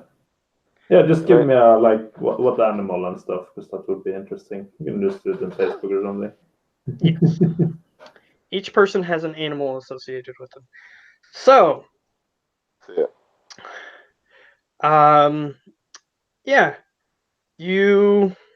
everything is in rainbow scale instead of grayscale is what I'm getting at. So everything's in rainbow scale. Um, and you're just sort of um, you're playing in the mud, and everything is muddy around you. and you're just happy to be playing in the mud. You're just sort of like splashing it and like throwing it everywhere, and you're just jubilant, if you understand what I mean, to be doing this. Yeah. And suddenly you notice on the ground that there are two eyeballs sort of just poking out of the muddy ground, and you just sort of dive down, like sort of like duck down quickly toward it, and you just sort of pick up this large flat pancake type thing. You assume it's a fish. However, you're too happy to care or question it, and you just sort of like swing it around like one of those overly jubilant um, daydreams in movies. And its weird eyeballs that are on top of its flat pancake type body are just sort of staring at you weirdly. When you remember it, it's weirdly, but during it, it's just the most jubilant thing you've ever done. Um, However, you suddenly just throw it up in the air for no apparent reason, and suddenly it's a pancake with eyeballs, and you're cooking it on the stove, and you're touching this extremely hot um, pan, but it just feels good, so it doesn't matter. And this thing with eyeballs, you just sort of just dump it into your mouth as you're grabbing this extremely hot thing that feels good to be heated against your skin, I guess. And you see other people sitting at a table that are also eating these creatures, and they're extremely happy, and you're extremely happy that they're eating these things. It's just the only emotion is extremely happy.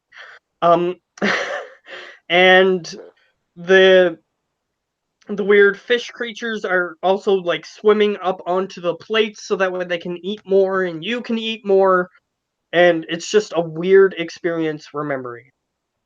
Now, for the second part, it's if you do it again. If you do the drug again and then you go to sleep afterward. So Okay. do you choose to do so? Do you have to do it within a certain time limit of the first time? No. Okay. With just the time, and I can hear my kid downstairs.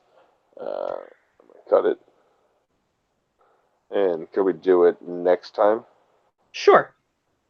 Because the next time it's going to be a little bit more intricate, because it's not going to be as happy next time. Just give you that as a hint. Okay.